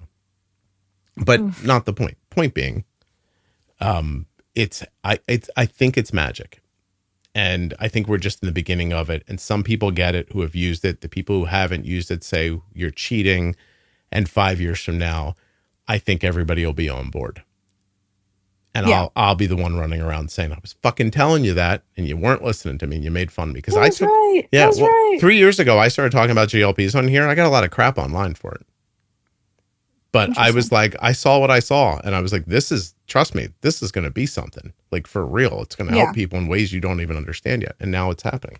Fatty liver disease, heart attacks going down. They're starting to use it for people with, like, obsessive issues and gambling addiction, like binge eating, all kinds of stuff. Yeah. And again, cheating who do you care? You know what I mean? Yeah. All right. Bella, I want to thank you because you're welcome. This is how I've never made a podcast this long before, but this is how I would do it if editing wasn't expensive. I like having really long conversations like this. I think the really interesting stuff comes in the second hour. You know, we've been talking for 2.5 hours. Yeah, I was actually looking at the time. Like, that's crazy. Yeah. And it was easy because you're 19 and you're out of school right now, so you don't have anywhere to be. So I which is also another reason I couldn't usually do it. But if I had my way, the podcast would be long like this a lot more often. So what I'm going to end up doing is I'm going to say goodbye to you and thank you. And then I'm going to leave a little voice note for the editor, and I'm going to say to him, look, man, sorry. I said the word fuck a bunch of times. I'm actually going to run it through AI, find all the times I said it, give it to him so he doesn't have to listen through 3 hours to edit it correctly. And I'm going to tell him not to edit it for pacing. Let this conversation play just as it was recorded. Just go ahead and edit out those F-bombs, throw in the ads, and we're all done. And I bet you this will be popular. It's just not a thing. Wow. Yeah, that's what I'm going to do. So, okay. All right. I would love to make 3-hour podcasts. Yeah. It was fun. I'm a big chatter too, so you're awesome. You got the right person. No, you're fantastic. I had such a good time. And I also think, if I can step back for a second, you just listened to a conversation between a guy who's about to be 55 and a girl who's 19. And I think we related to each other just fine. Yeah.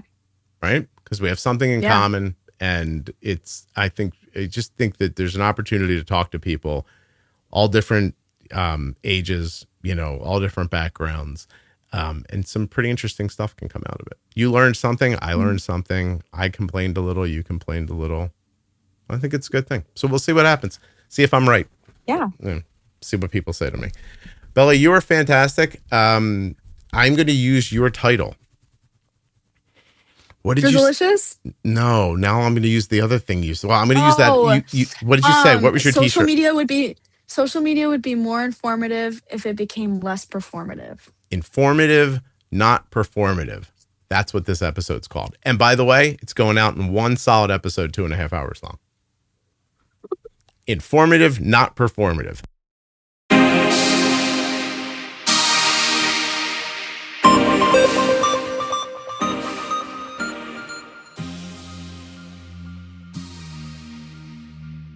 US Med sponsored this episode of the Juicebox Podcast. Check them out at usmed.com/juicebox or by calling 888-721-1514. Get your free benefits check and get started today with US Med. This episode of the Juicebox Podcast is sponsored by Omnipod 5. Omnipod 5 is a tube-free automated insulin delivery system that's been shown to significantly improve A1C and time in range for people with type 1 diabetes when they've switched from daily injections. Learn more and get started today at omnipod.com/juicebox. At my link, you can get a free starter kit right now. Terms and conditions apply. Eligibility may vary. Full terms and conditions can be found at omnipod.com/juicebox. Okay, so if you've made it this far, I'm going to think you enjoyed yourself. I'm going to ask you a couple of questions. If you're in the private Facebook group, can you go make a post and answer them for me? If not, I understand. Unless you want to send an email. Did you enjoy it being this long? Would you like to hear more content of this length, of a more free-flowing conversational nature? Do you hate it? Like you listened, but you hated it. I'd want to know that too. Scott, never do that again. I hated it. Do you think we should have on more modern, hip people? Like the younger people, the generation of now, if you understand what I'm saying. And anything else you'd like to let me know about? Actually, it doesn't even have to be about this. You could hop onto the private Facebook group, put up a post, say, hey, I would love to talk to you. Anyway, thank you so much for listening. I'll be back soon with another episode of the Juicebox Podcast. I'd maybe take a second here to thank you since we're here. And I mean, you clearly have nothing else to do.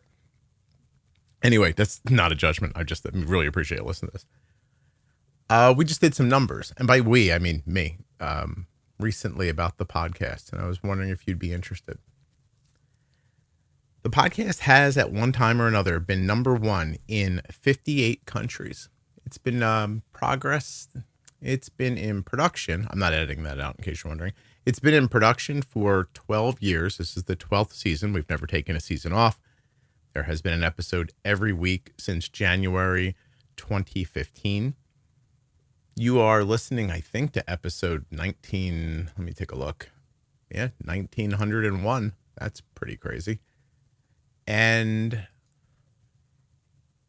the private community and the public community on Facebook has over 100,000 active participants.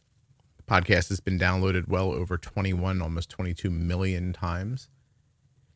It has, been number 6 in the United States. That was its highest ranking in the United States.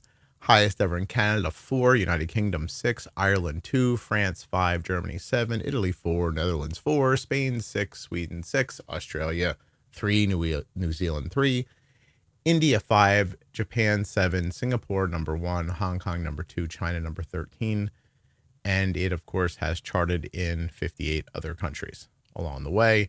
That's just going back into 2019. I actually can't track the data back past then. If you have had anything to do with the success of this podcast, I owe you a personal thank you. I don't know how to find you, but if I could find you, I'd shake your hand. I'd probably give you a hug if you were okay with it. And I would say thank you. 12 years, no time off. Here's a couple things you don't know about podcasts. Something fell in the room. Don't even care. Most shows are a handful of episodes and they go out into a feed and the feed goes quiet. This one's been published without a break now for 12 years. 90% of podcasts never reach a 4th episode. 1 in 10 podcasts is even active right now. This one has been, of course, every day for 12 years. That means for every 10 podcasts that have been created, only one of them persists and persists past its 4th episode. Having 1,900 episodes is roughly 60 times the output that a show that is already in the top 1% for staying power in podcasting has. 60 times as prolific as other incredibly popular podcasts. You guys listen every day. It means the world to me. Again, thank you so much. If you listen this long and you're not subscribed, I mean, please hit the subscribe button. But moreover, if you've been listening this long, please share the podcast with somebody else, because we'd like to go for 12 more years if we could. And when I say we, I mean me and my assistant, Claude. He and I are having a good time.